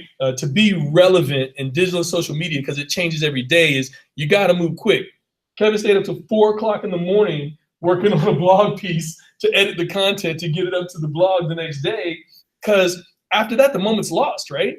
You were there, you had the content, you had it fresh in your mind what you were gonna do. And if you say, oh, I'm just gonna leave this over here, and let me call my editor buddy and we'll work on it this weekend and then we'll get to it the next week, and I don't like that title sequence, so let's do this. Well, you're a month gone down the pipeline. And in this world, the relevance of the event is gone. So the other piece about identity is how can you make yourself relevant daily? Why is it important to have a profile and to have a place already set up? Is because you never know when that moment is going to happen where you're going to, boom, I connected. You're at the Creating Reality Hack. Somebody's doing something that you're really interested in. You get a concept and you need to connect the dots. It's too late to go and build and set up a place where you can push it. If you have a place where you can push it, you're waiting for that opportunity. And oh, God, I got that perfect interview. You saw the picture on Kevin's Brown Bag TV on the front page of this site right here. Oops. So that's Compton High School television station. We did the blog post from Compton High School there with the superintendent of Compton Schools and the rest 3 years ago, really attempting to bring this kind of class to life. That picture right there, who knows who that guy is in the red jacket?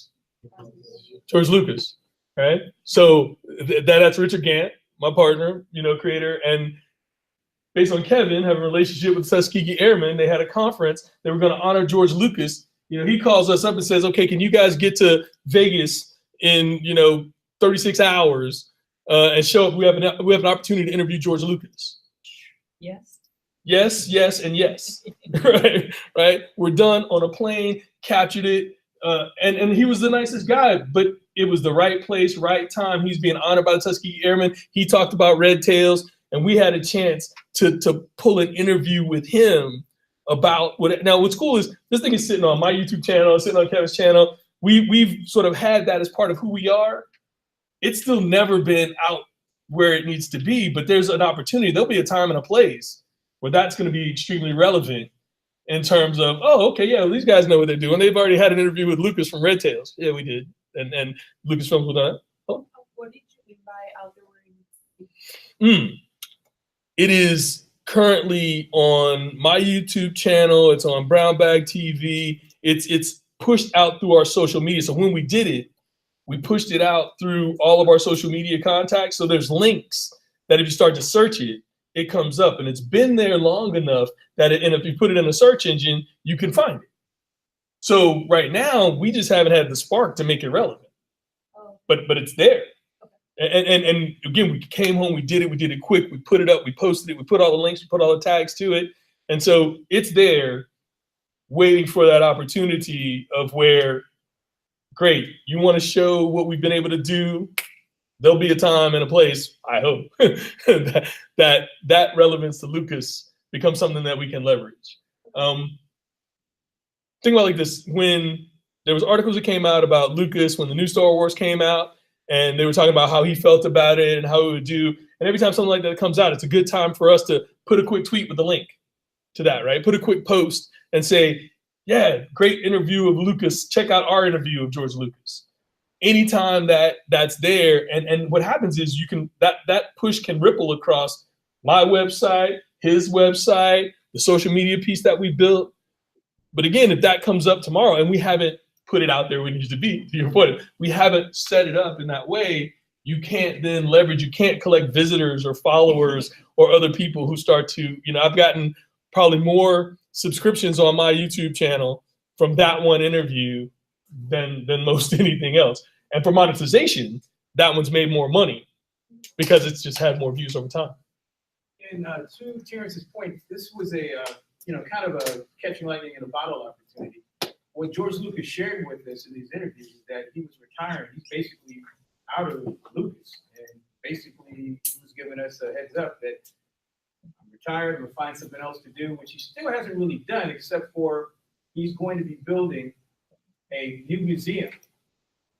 And all of his artifacts, everything that he's ever accumulated is going to be in this park in LA Exposition. So that's his passion, that's his project.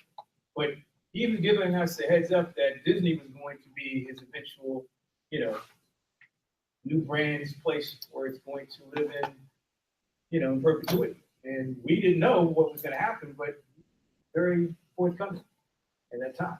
So I'm still in communication with his team about what they may be doing in terms of special projects. But again, we've got a lot of other things to do, including this class. So how many of you guys, back to YouTube, so you guys, how many of you guys have YouTube channels again? Okay.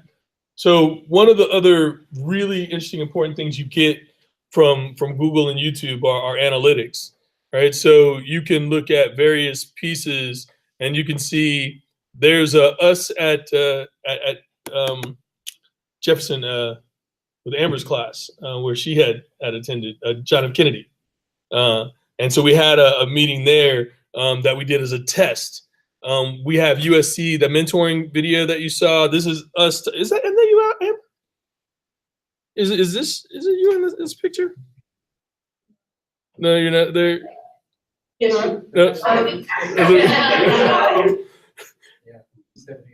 So this, but this was the class that you were in, right? So again, there's continuity, and the reason I bring this up is there's continuity within a historical context of how this thing came to be. And what's important about that is validation over who you are, what you've done, how you got where you are.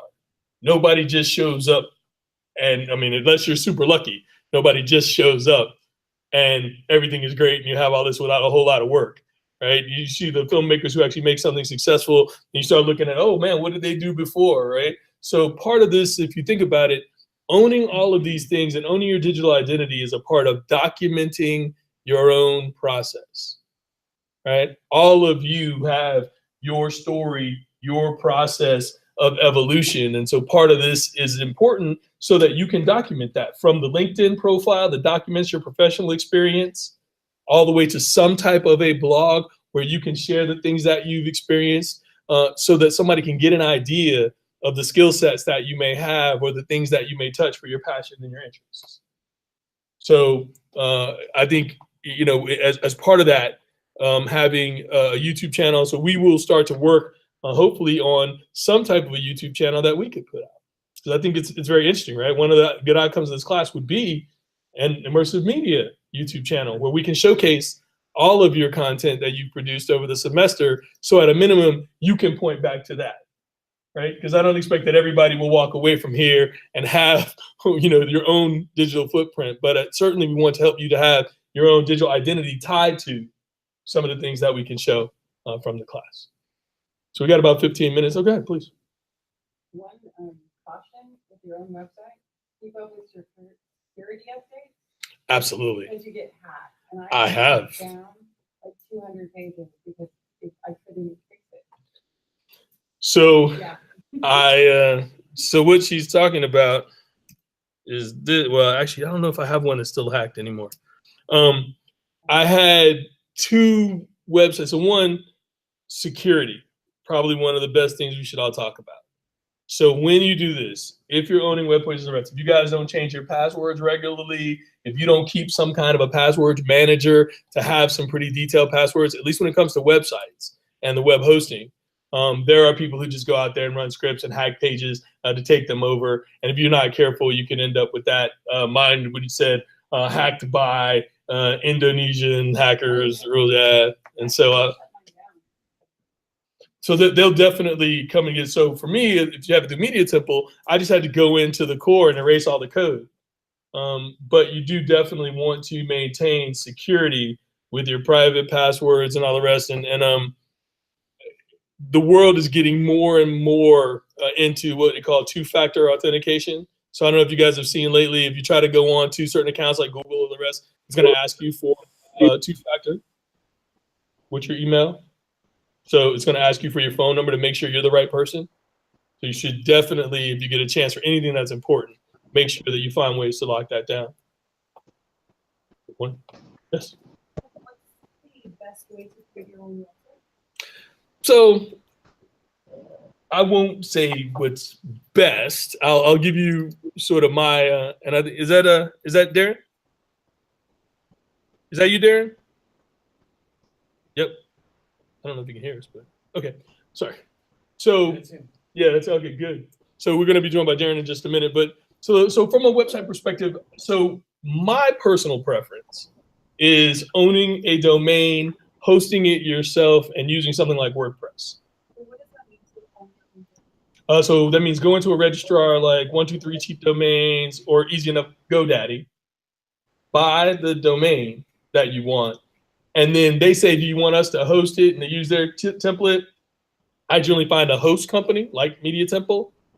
You have them host your domain and use a WordPress template that you can control. And then when you get on the page with a WordPress template, you just go in and you put in your password on the web page because you own it, and then you can edit the page right there live. That's what I prefer. You can use Wix, you can use Wix, you could use Squarespace. Those are a few. You could use the GoDaddy hosting if you wanted to. But again, how can I say this? You're using some other company's template and somebody else's server to manage your content rather than your own. And you can always change it. But I may maybe call it a control freak in the technical space. So I generally want to divorce those relationships, right? I want to buy my domains where I want to buy them, transfer them to my own hosting company, and then I want to manage them myself with my own template so I can log in to the FTP server. And if anything happens there, I know that it was my fault rather than somebody else to blame on trying to get it fixed. So if people go to your website, does that mean that like the revenue you make goes all to you and you don't have to share it with like GoDaddy? Exactly. Okay. Absolutely. And more importantly, if you wanted to do advertising on a GoDaddy hosted site, GoDaddy controls what kind of advertising you could put on their site and how that widget works with their template. If I have it myself, I can put that Google ad that you saw on my page with my relationship with Google, and I'm the only one who gets paid. Other questions? So I think we'll go to Darren. Let me make sure that I saw him here. He left. Are you talking to Darren? Yeah, let me see here.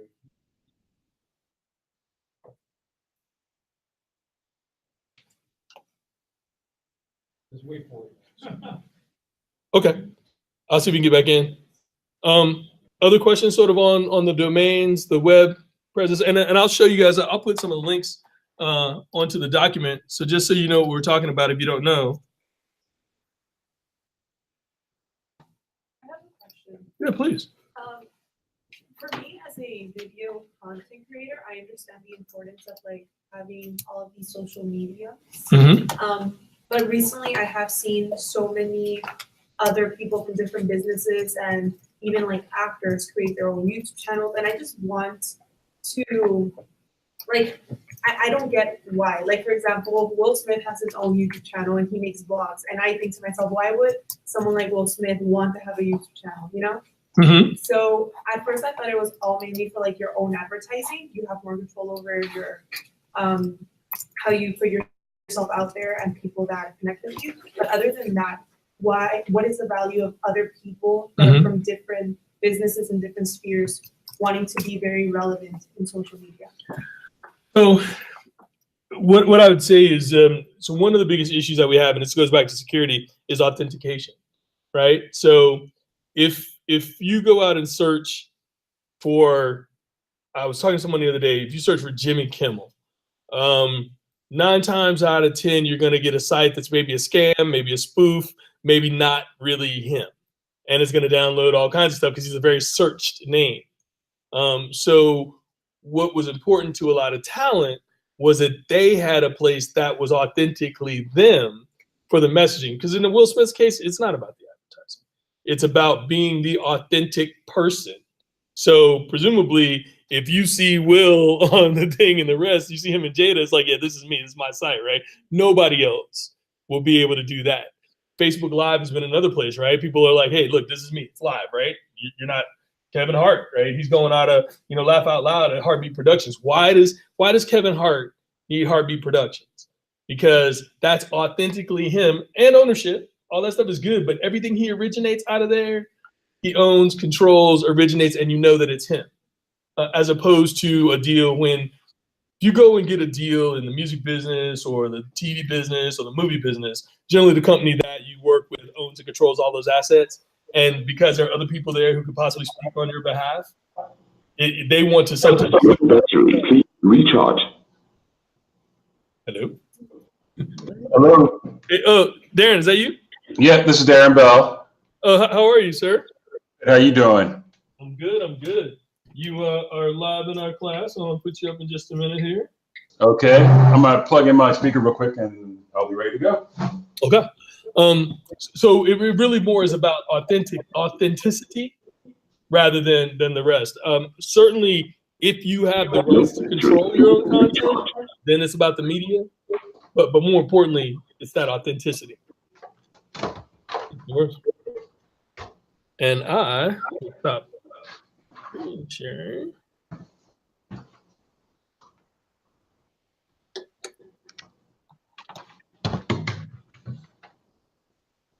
And just to give you a quick heads up, so let me hold on, I'll screen share one more time.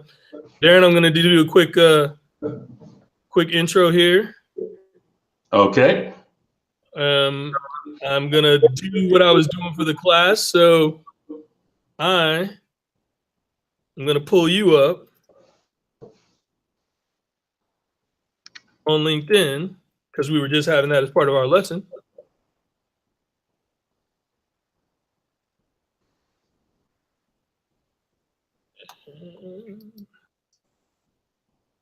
And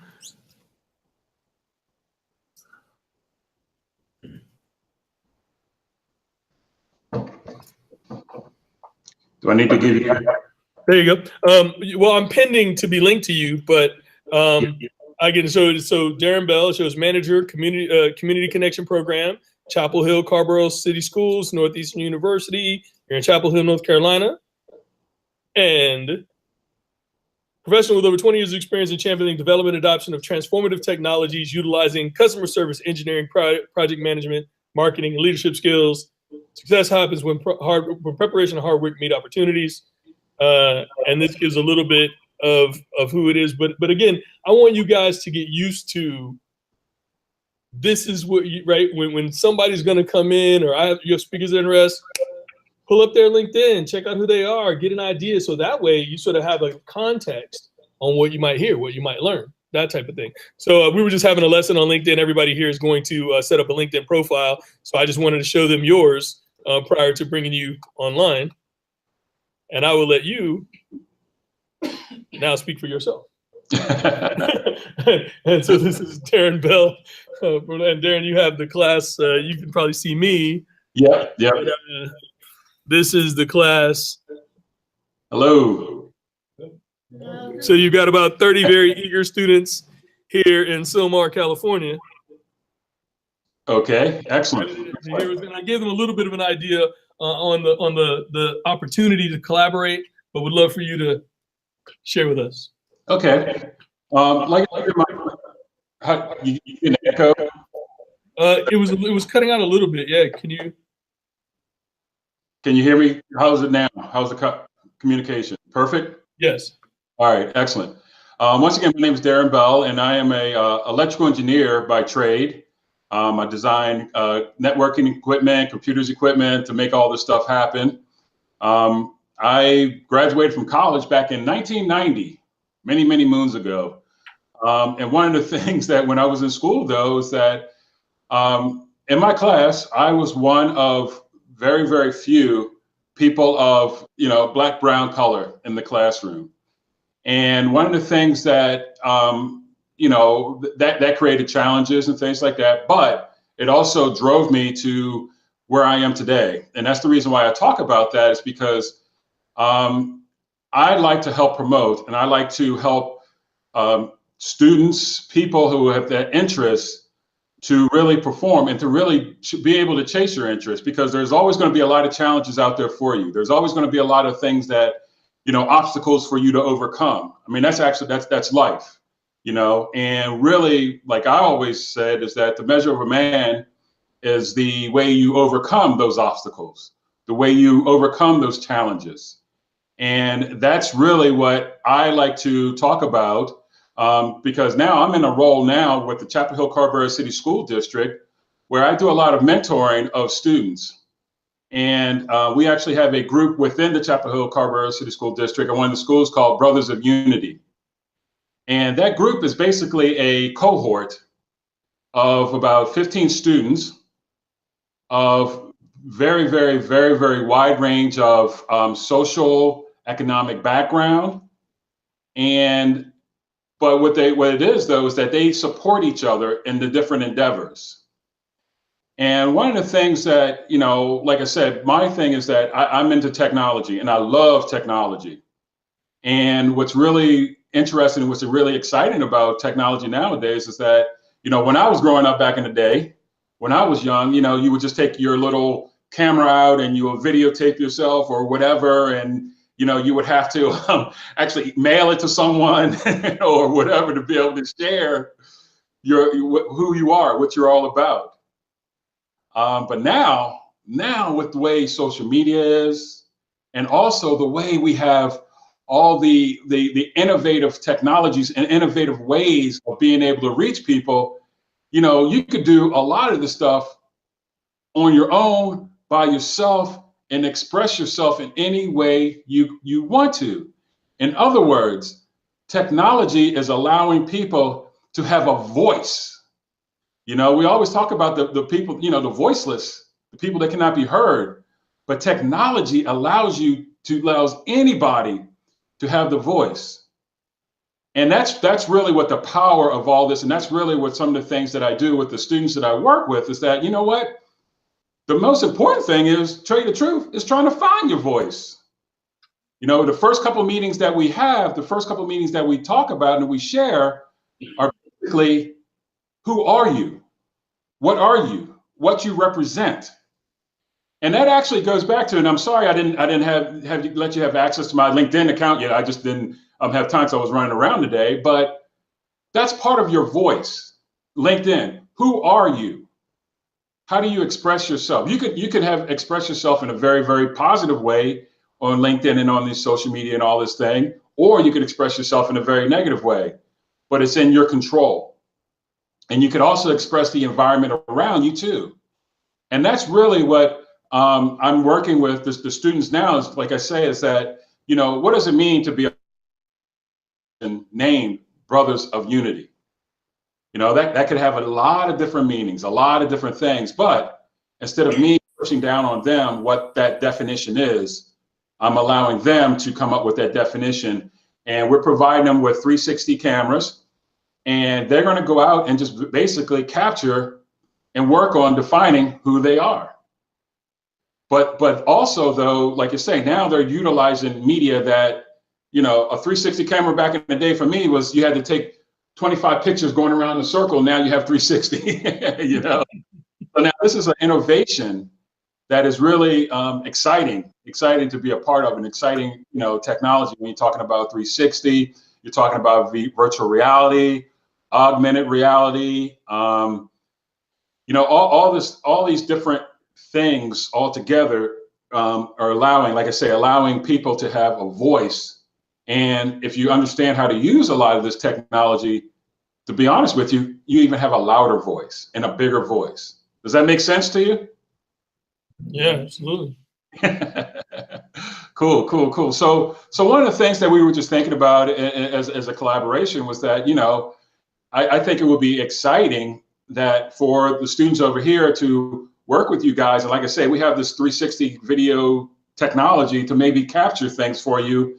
We could edit and work together and just try to figure out how we can express ourselves, you know? And what's exciting is that, you know, this is a East Coast, West Coast collaboration, which could be pretty exciting. And just because of that point right there, you know, like a lot of the students that I'm working with, they've barely been out of the state of North Carolina where we are.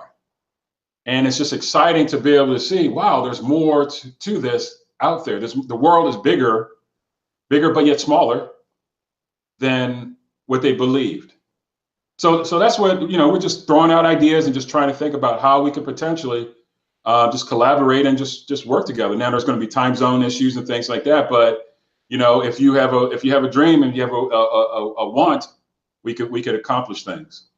Just one of the things that I'd love to do is we should set up the Google Drive for the class so we have a repository for content. And Right. I think that may be the immediate space for collaboration. We're using a Google document now to document the class as we go through it. Also, it would be good to get an idea of the equipment that's being used. So, you know, I would love to see if we get a whatever 360 camera you guys are using, would love to replicate that. And then what editing software are you using to edit 360 video footage? We were actually we're partnering working with Mike over at NC State, and he recommended us using Adobe Premiere. So Premiere for 360? Yes. Yep. So, how many of you guys are Premiere certified? Anybody? I have it. How many of you guys know how to use it, even if you're not certified? All right. We have willing people who know how to use it.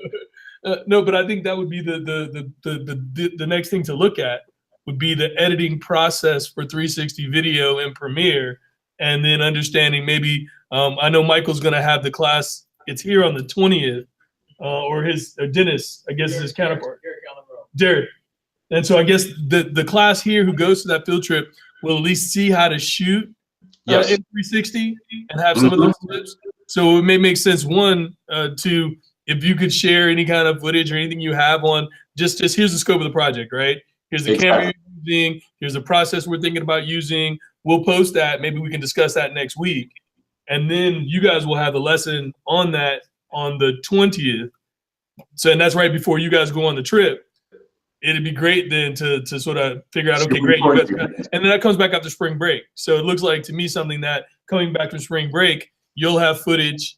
We'll have learned a little bit about 360 filmmaking. Maybe come together to come up with a piece or pieces or different ideas, you know, again, looking at different takes of how we can represent this to collaborate on. Oh, sounds excellent. Sounds excellent. Yeah, we're basically, and this is what's good about this, is that we're basically walking down the street together. And what I mean by that is, you know, we're in the process of learning, developing, defining our environment and things like that too. And that is actually one of the, we just purchased some of the GoPro cameras, and we have them in house now. And next week we're actually going to be unboxing them, going through the process of just learning how to use them, just stepping outside the school and just saying, hey, what do we have here? You know, GoPro 360 that you're using? Yes. The GoPro. I'll get you the exact models and everything, but I will basically define or show you and provide you our entire environment that we're going to be using and we're planning on using for all of our editing and for the capture and all that kind of stuff. And then ultimately on our perspective, what we're actually working towards is on May 12th, we're actually going to have it's called the Next Showcase. And the reason why we name it Next, or we coined the term Next, is because it's going to highlight the next technology that's out there. And that's where we're talking about VR, 360, things like that for communication.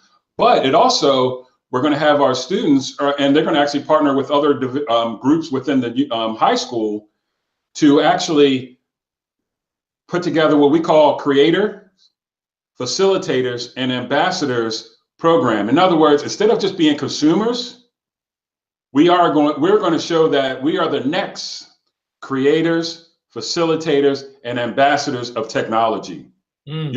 So we're going to show that this is the direction that we're heading in. This is the things we're going to do. What would be really cool if we could just talk a little bit about this collaboration that we're doing here. You know, that's what's next. Next, we are basically, because of this collaboration here, potentially, we could actually say that the next generation or the next people using this tech, we're tearing down those walls. You know, we're not just working here in the state here. We're working with people. We can work with people all over the country to create, to be creators, to be facilitators, to be ambassadors of technology. So we have a lot of things that we can do. We have a lot of things. So I really like the idea. We'll just share our environments with each other, and then that'll be the first step, and let us know what we're doing, and then we can go from there. That's great. And I want to open up for questions. Yeah, Terrence, I just want to give a little context and background as to how we met Darren. I attended a AT&T Development Lab workshop about 2 months ago at El Segundo, where we're going to be visiting on March 20th, and met one of Darren's close friends named Mike Wallace, who was the instructor. And at that lab, they broke down all the myths, all the things that people were wondering about on how to take immersive media serious enough to be storytellers, as well as leaders in how to use the technology to gain some kind of foothold on where this is going. Because there's a lot of bifurcation, a lot of people trying to figure out how to make it work, how to make money.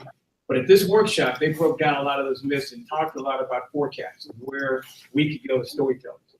So we're really getting some of AT&T's best instruction and design on where immersive media is going. So we'll be able to have that kind of coverage for everything we do in collaboration with Darren. Mike Wallace and the person that we're going to be meeting on March 20th, I met, his name is Derek Allen Rowe. They're some of the subject matter experts on immersive media. So 2D filmmaking, which you guys have learned, means 3D to 4D. That's what we're going to be experts at. Okay? Yeah. Again, you guys have any questions for Darren before we let him go? Any thoughts? No? All right. No, I think one of the things that I like to do is once we get that environment, then the goal would be to mirror that, right? So I'd love to, if it's not the next class, the following class, have whatever camera we're talking about here in the classroom, have, Premiere up, maybe have you guys, because really this last hour of the class is really set to be a time where we sort of experiment, right? Lab, look at some content, look at some ideas. So that would be the idea of a format for the next time we come together is have maybe one of these PCs set up with Premiere, have the camera here, a couple of them so that you guys can do it. Maybe have people walk out, do a couple of little videos, figure out how to edit it. But I think it's important for you guys to get your hands on the technology because I don't know. Well, okay. So Darren, question for you. Sure.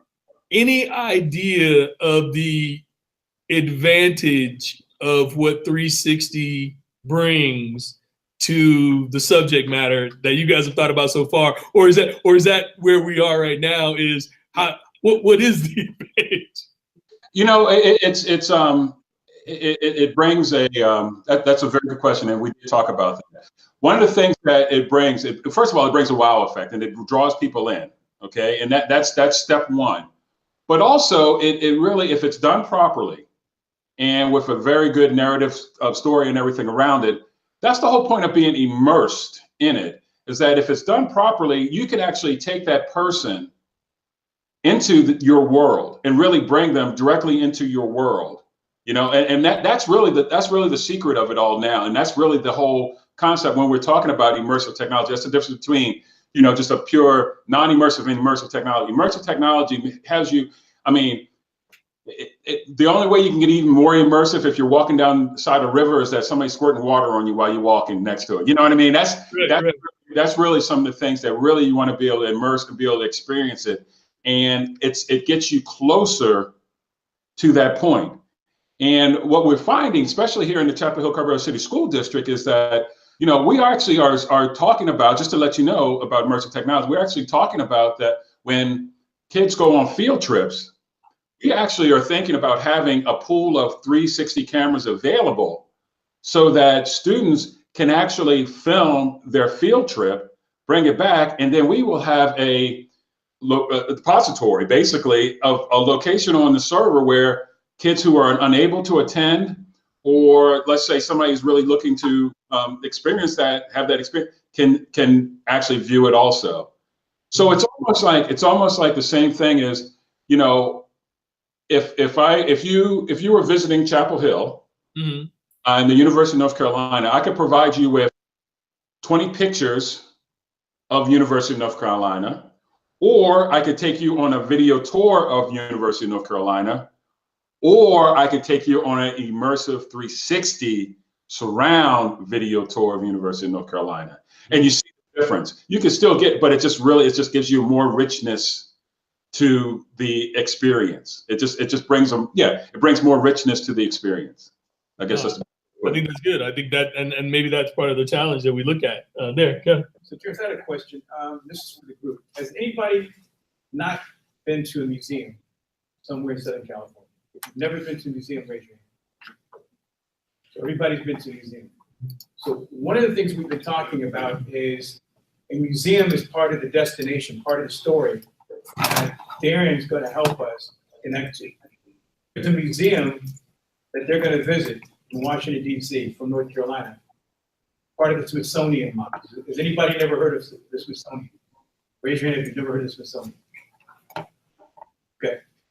Well, the Smithsonian has built a new $800 million museum on the mall for African American history. These people that we're talking to now are going to go from North Carolina to Washington, D.C. on a field trip and bring those 360 cameras to capture everything that they can see, touch, well, not touch, see in the museum. And that's part of what I want you guys to be able to kind of understand is if you could ever remember going to a museum, how much more could you get out of the experience if you could actually have no frames, no barriers to what you saw and what you could share?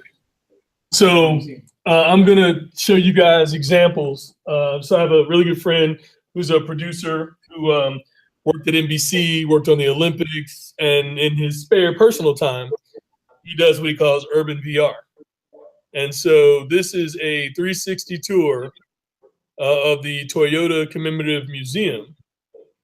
And so this gives you a little bit of an understanding of what we're talking about. Right, so that's him. That's Ron. And I am now choosing what I want to look at for where he was. And this is just right now a 360 image. So if you go now to 360 video, and then they have like the floor plan here, the location, the share, full screen. I can look at all the information here, right? So this tells you this is what it is. This gives you the panoramas involved. This now gives you exactly where it is, right? So part of the immersion is right while I'm here in this one photo, I'm getting all of the information that's available. Now, so you can imagine, and what I want you guys to imagine is, if all that information is available to you in real time, how do you now script a story? So imagine if I were to click on that object and I could find out, where's that object from? What year was it? Why is it important? Where is it, right? Imagine the ability to go deep, right? To add depth. So we're adding surround. The next level is depth in any direction, right? Because right now this is flat, right? I'm in a 2D world showing you 3D. And again, this is just a picture, right? So imagine that scenario in video with narration. Gets pretty crazy because what's happening is there's a narrator telling you a story, but you don't have to necessarily follow the story of the narrator. I know that this is the Commemorative Museum, but maybe I'm interested. There he is right there. Maybe I'm interested in what's behind him. What buildings are those, right? What's happening up here, right? So this is your canvas. I can see down to his hand holding the camera. So now this is your fulcrum point of this image that allows you to think about the story that's there. Just wanted to give you an example of what we're talking about And again, that's just photos. So how many of you guys have seen 360 ads on YouTube? So you guys seen them? So what do you think? What's your, so far, what have you seen the ad for? Cool, not cool, what would you change? Knott's Berry Farm was it the ghost town, whatever it was. Yeah. I thought it was pretty cool. I felt like maybe we were able to just like move around more, walk around, talk to the characters, be more immersive with that. Yeah. Okay. Cool. Anybody else? Feedback, thoughts about what you've seen in 360 video? I saw him for a car commercial. Mm-hmm. I forgot what brand it was, but I mean the concept is like pretty cool. But I guess like the thing I want to do is I'm just like laying down. So it pops up after like if I want to do something to get up and I actually move. So yeah, the concept is cool, but like just like sometimes I'm not like prepared for it. So other than that, it's yeah. No, well, and I would. So when I've seen it, one, I didn't know it was coming, right? So I wasn't necessarily prepared for it. And then there's not any instructions. Like I have the whole world, I can look all around, but what am I really looking at, right? So I think those are some of the challenges of the storyteller, because I think today it's so unique and so cool. People are doing it to do it, and I think the challenge for us is how do we look at the story that this might help us to tell, and how can you enhance the story? And maybe these are some of the things that we can share with Darren and his class and that. So Darren, I don't know if there's anything you want to add to that, but I wanted to give a little context. That's perfect because that's what we're trying to we're working on. Absolutely. So any other? Oh yes, please. Sure. So she's asking if we could use drones as well. So I imagine you could strap that GoPro to a drone. Let me tell you, a project for next year. It's funny. That's right on point. Here's what's happening. Chapel Hill High School is actually being rebuilt. They're tearing down certain parts of it, certain wings and things like that. So one of the projects for next year that we're actually, or that we're thinking about doing is the fact that strapping a drone to the, strapping a camera to a drone, flying it over the high school and taking a really good shot of what the high school looks like now. Then, I think they're going to be working on the school over the next 2 or 3, or actually not 2 or 3 years, but over the next year. And we're going to take shots. And if there was a way, like you say, tell that story of this is the first shot, you're looking around, and all of a sudden you see part of the building going away. Then you see the new wing being built. You know what I mean? So that's part of that storytelling that, I mean, once again, these are all dreams. These are all ideas that we throw out. So I ain't gonna lie to you. Like, it's not like, we have it all figured out, but basically that's some of the concepts and some of the questions, some of the ideas that a lot of these students are coming up with. They're like, wow, we could do a lot with this. We could do a lot. And that's what's really cool about this. And like you say, that's the reason why, you can only do so much with a picture. You can only do so much with a short video. Now you have 360. Now you can even incorporate some virtual reality elements and stuff too. And it's like the world and the ability to tell that story increases tenfold. And that's really what we're learning as we're doing it. And that's what's exciting about all this is that, like I say, Mike is a leader in all this, and we'll just be talking and it's just brainstorming. And that's what makes this all exciting. Is that more and more people you get together, more and more ideas you have, and hey, let's go out and try it. Let's just see what we can do. That's what creating is all about. No, I think, and I was just going to bring up for you guys, just so you know, Mike, who he's referring to, is Michael Qualis here. So, and I just pulled up Mike's LinkedIn. Yep. Mm-hmm. Here, I'll screen share it, just so everybody knows. Just for consistency's sake. This is Michael Qualis. So he's creative director of VR360 video design. He's at North Carolina State University. He also has quite a bit that he's bringing to the table And one of the things that Mike is offering is Lever Studio, if you can point and click on that, Terrence. But sure. So he works at the North Carolina State University, but a lot of the students that he teaches, he actually hires, puts them to work, not just giving them a W-9, and tries to essentially make sure that from gig to gig, they get a portfolio so that they can actually, again, leverage that. So leverage is the name of the studio, but he wants to leverage student work so that they can really propel themselves and get their fair market value. So he'll be working with us. He'll be, again, instructing one of the classes virtually. But, Mike Wallace is definitely one of those guys who has the idea of how to put students in life in real time, in real world, with real budgets.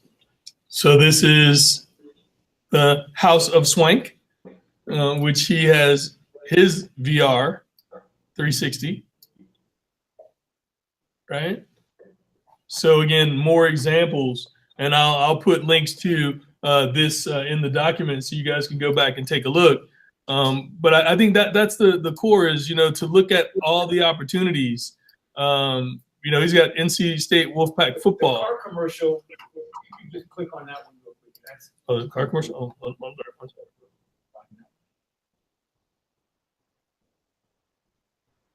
So right now, NC State football, right? None of us are going to be in the tunnel, but there's the picture in the tunnel at NC State as part of the whole piece here. And is this right here?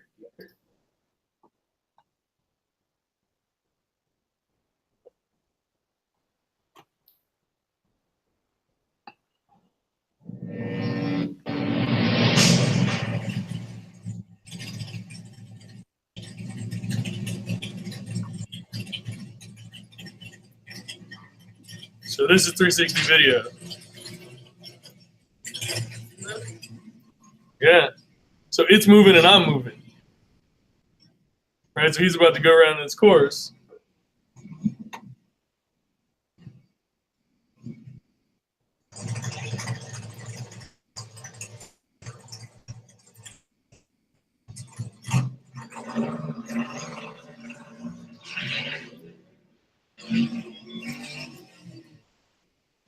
So I can see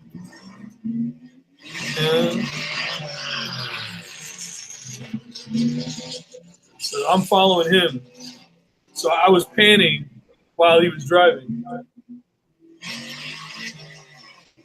That was a look out of the back window.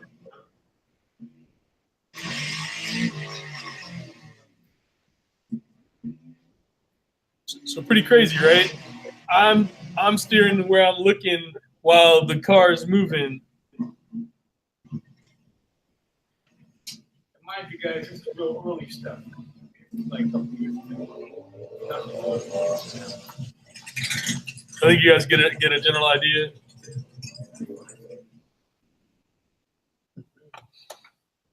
So thoughts as you see that? I mean, so I guess the question comes to mind is, when you look at that as a storyteller, what do you think some of the challenges are that you're going to face in having to create in that environment? Anybody? Keeping the audience focused on what you're. I mean, if he's a subject and you got the audience looking over here, they're gonna miss an important part. So it's kind of right. So what do you think? What are ways that you might imagine that you might do? What are things you might do in your creative process to help the subject know where you're telling the story? Audio. Absolutely. Right. What else do you think you guys might do in that direction? Audio would have maybe someone in the stands or someone kind of directing them, like, oh, what's going on over there? So they kind of pan to where the action is. So other video cues, right? If you notice, they were going from inside the car to outside the car, right? So those were different points where if they wanted to really keep you from going away from what's happening in the car, you switch to the outside shot, right? And then I think, to your point, audio cues, so somebody commentating, narration, and then any kind of visual cue. If you think about, maybe you can highlight something, right? You could have an arrow that's letting you know there's something to the right or something to the left. So these are all that's the next level, right? How can you tell a story with all of those angles? And as part of the series, we've got a couple of immersive. I'm gonna is that right if I go now? Absolutely. Thank you so much, Darren. We really appreciate you. No problem. Thank you. There you go. There you go. Nice meeting you guys. Looking forward to working with you. I got to find a way to get a camera I can move in here, man. There you go. Thank you, Darren. Challenge is how to make this more immersive. This experience of when we're talking to people, we can share not only our voices, but our faces, our reactions, and anything else, because they'll feed off our energy. But as part of the series, we're bringing in a gentleman named Alton Glass. Is that the 16th? Yes. Yeah, so this is the gentleman we met through Kevin Hart, who's doing all of Kevin Hart's immersive media. This gentleman is doing VR stuff like crazy. He's working all the gear. But he's gonna come in on the 16th and talk about, what he does to make money in this space. But he's an accomplished 2D filmmaker, but he wants to be one of the leaders in taking the tools and being able to show how he's gonna be able to convert it into money, leverage. And so we're gonna learn from him, where he is in that space of converting all this new technology into money on the 16th. So, this will get a lot more exciting because you guys will get a chance to see some of the equipment hands-on. But, I appreciate you guys hanging in there. I'm gonna take off now. I've got a meeting with some of your administrators here. But again, thank you guys for joining us. And again, I hope to see you again next week and every following week.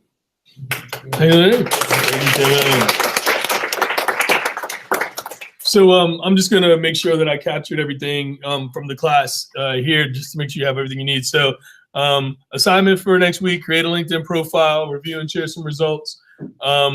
I've got a couple of the sample LinkedIn profiles from these folks for you. I will also add mine to the top, so you can do that. Hold on. I put in links to what we saw in terms of the two VR environments that we saw. I'm also, even though I don't. Yes, sir. For the field trip on March 20th or the 21st, got to have everybody that signed in here. And maybe if we have time, Terrence, they can actually do the Eventbrite. It only takes a minute for them to sign in. Okay. So that we can actually figure out what kind of seats we have left for the 20th and 21st. I signed a lot of people for the 20th, but depending on what days people can make, we might make both days. Okay. And it's an AR/VR 360 lab at El Segundo at AT&T. Best training you'll ever get. I'm going to put the link up there. This is the Eventbrite. So this is the link.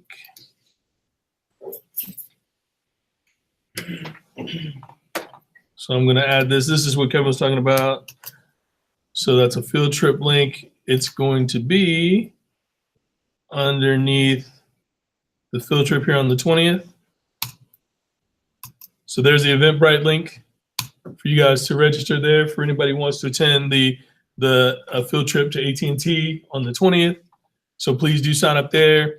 And I will leave you guys the rest of the time. Please to fill out, if you're here for LA Mission, fill out Job Seeker before you leave, if you could. Just at least get your name in the Job Seeker profile and the rest for anybody who's LA Mission.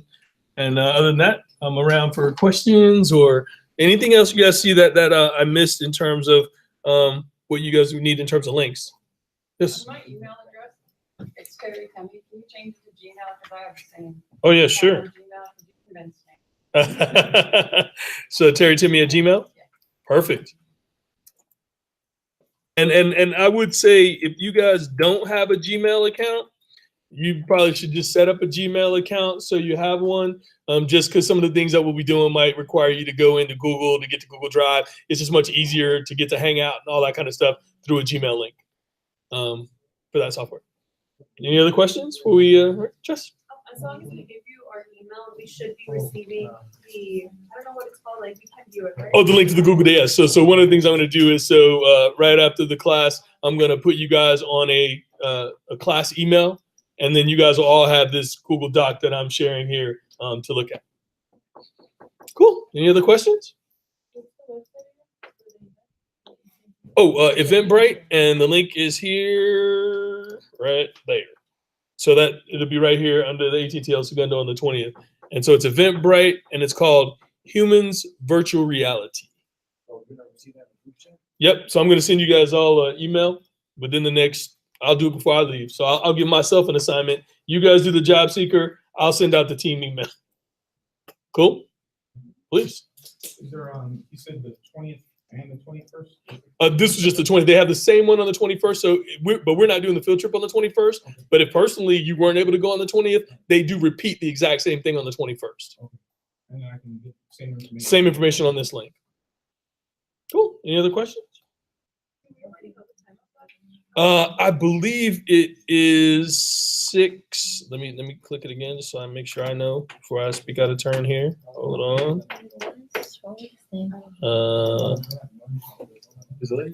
No, I just. 6 p.m. 6 p.m. All right. No, great.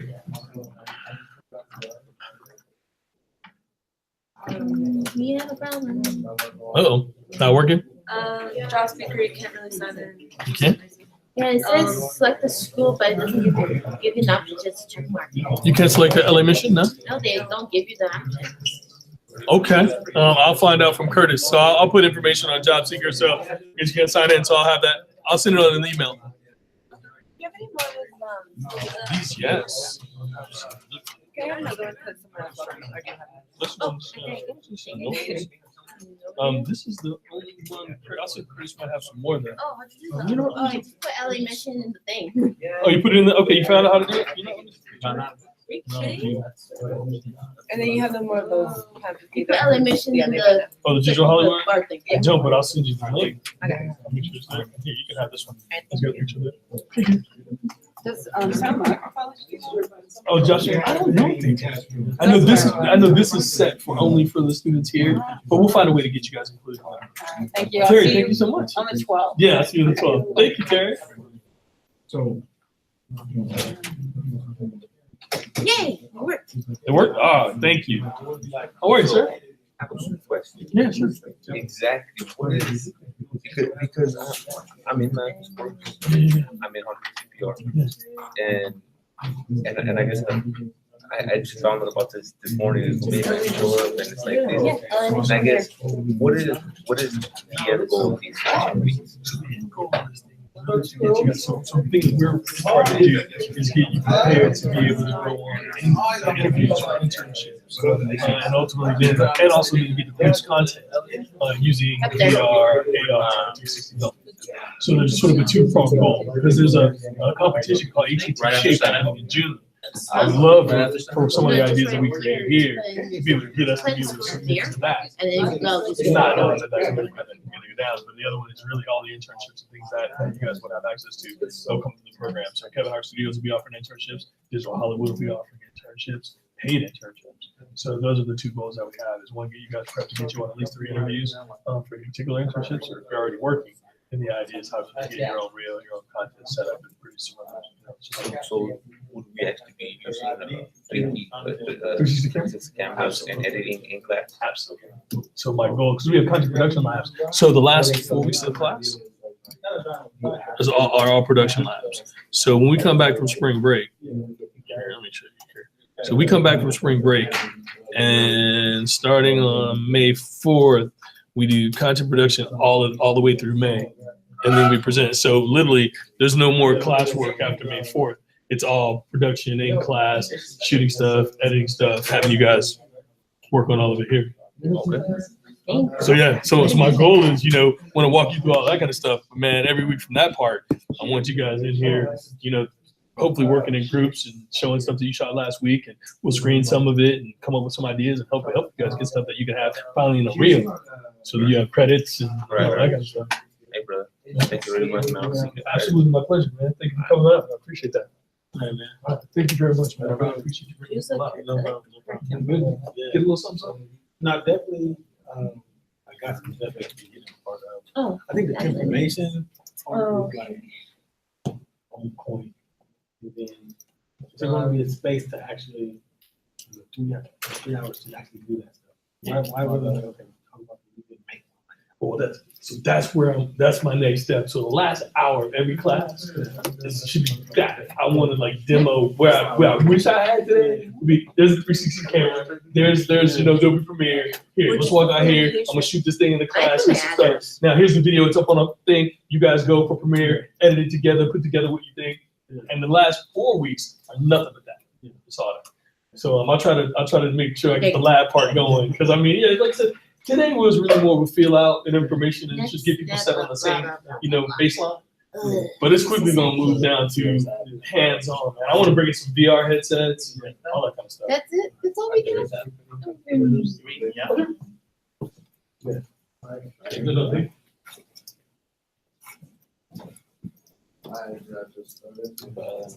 Yeah, man. Today, yes. Sure. Oh, yes, that's fine.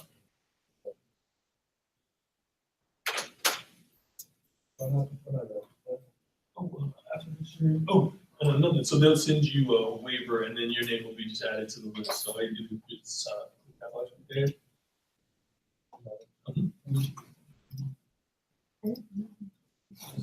Oh, do you have what email address? Yep. Oh, you forgot to add.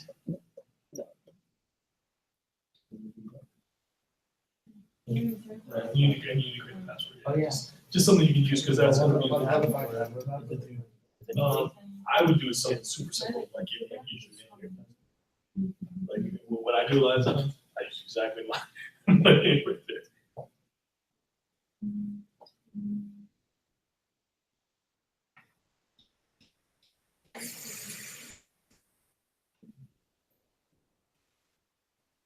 There you go.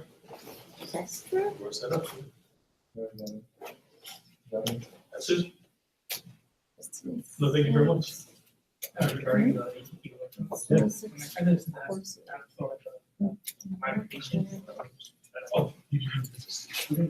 Now, the workshop is more like, you go in and like experience. yeah, so we're gonna do this with that guy, this guy, like, he'll be in there with the equipment.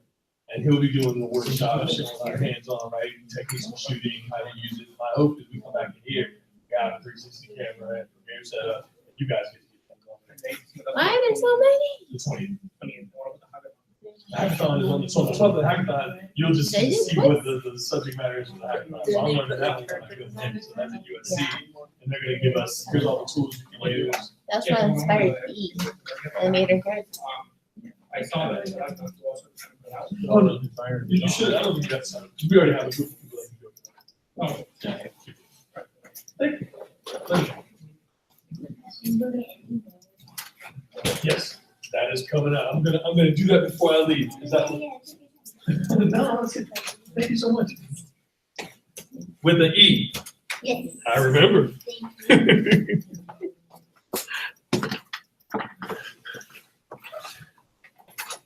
And you already shared this on the Google Drive already? This is all on the Google Drive, and I'm about to share the email for all of you guys in 2 minutes.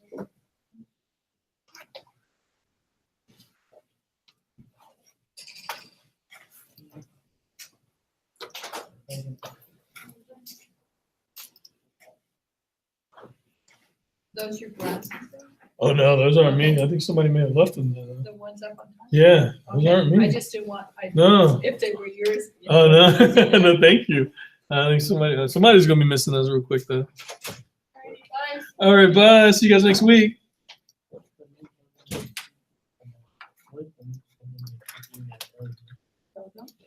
Yes. I don't know how to log out. Oh, here it is. I know. I'm gonna have to make sure I log out of all my stuff too while you're driving. Well, sorry, it's covered. It's covered. How do I know? Sonic fell away my stuff. Why did I take so many stuff out? Is it raining? It's gonna be raining till like. So what is the desired job? What you want to do? What's your job? What you want to? What you What studying for? What your major is. And What is the program for? That's if you're what you're That's- working on. That's Their program, major. Your major. ours is Animation and 3D design. You guys doing animation? Yeah. Yep. Nice. I want to go in more into character design. Oh, really? That's really cool. So one of the VR concepts that I was talking to somebody about is about the character designs in VR, and how that's going to really change, right? And what's the role of the actor in a VR? Take care. Thank you so much. Mostly you get actors to help bring those characters to life in 3D. Yeah. They move the way you want them to move, so the character has that aspect. If you want like a happy, quirky character in like an actual game, you need someone that had those attributes to move around and had to like walk around. Yeah, the motion capture. Do you guys have motion capture? No, I don't think so. We have animation. You have animation? Man, I would love somebody to bring a motion capture. I know, that would Maybe be not. awesome to have a class like that. Just people on those little balls and just walk around. Yeah, I would love to Play do that. fight. No worries, sir. I was gonna ask you, are these meetings gonna be like every Friday? Most like, all right, so we're gonna meet every Friday, but we're gonna do other things on other days too. Yeah. So the other things are more the field trip stuff that doesn't happen on Friday. So that's the USC thing is on a Monday. The 20th, that one for AT&T, I think is on Wednesday or something like that. So there'll be a few other things in between that piece, but this will mainly be on Fridays. And again, my hope is that I want to move this quickly to a place where we're starting to actually get some content stuff in. Maybe one of my next things I'll actually try to bring in some stuff and see if I have some footage. And one of the exercises I have you guys do is pull up Premiere and just put together a quick promo. Yeah. Like here's some footage that we have. Like I might even try to dump this out of YouTube and take the last couple of classes, dump it out, and then say, hey, look, there's your master video. Cut me a trailer for the class on what we learned, something like that. See you next week. Thank you. Yeah, that's really the idea, But a lot of these places that we'll go, I think, are going to be pretty cool. I think we'll get access to a lot of stuff that you wouldn't have otherwise. But I want to also get some people to bring some stuff in here, man. I love the guys to bring Oculus plus the HTC Vive. And then have you guys sort of see the difference between those different headsets. I want to, see some content and then try to get an idea of, what are the tools getting it in there. There's, man, I forget the tool. It's a SketchUp, but it's a tool that allows you to sort of take an object and create that in that 3D space. And I've been trying to look at Maya. Do you know Maya? No, I don't know Maya. I want to get one of these. Maya's there's Maya on the computer. You got Maya's on it? Do you know Maya? You ever looked at Maya 3D Studio Max? It's for animation and stuff. Yeah. Like for, I don't know how to use that. You know Premiere though, right? Yeah, I do. But not not certification level. That's okay. Yeah. Look, in the end of the day, if you can use a Premiere and you make some content, that's good enough. But I think it's going to be interesting. I'm really looking forward to see what we'll learn over at USC for that hackathon. Yeah.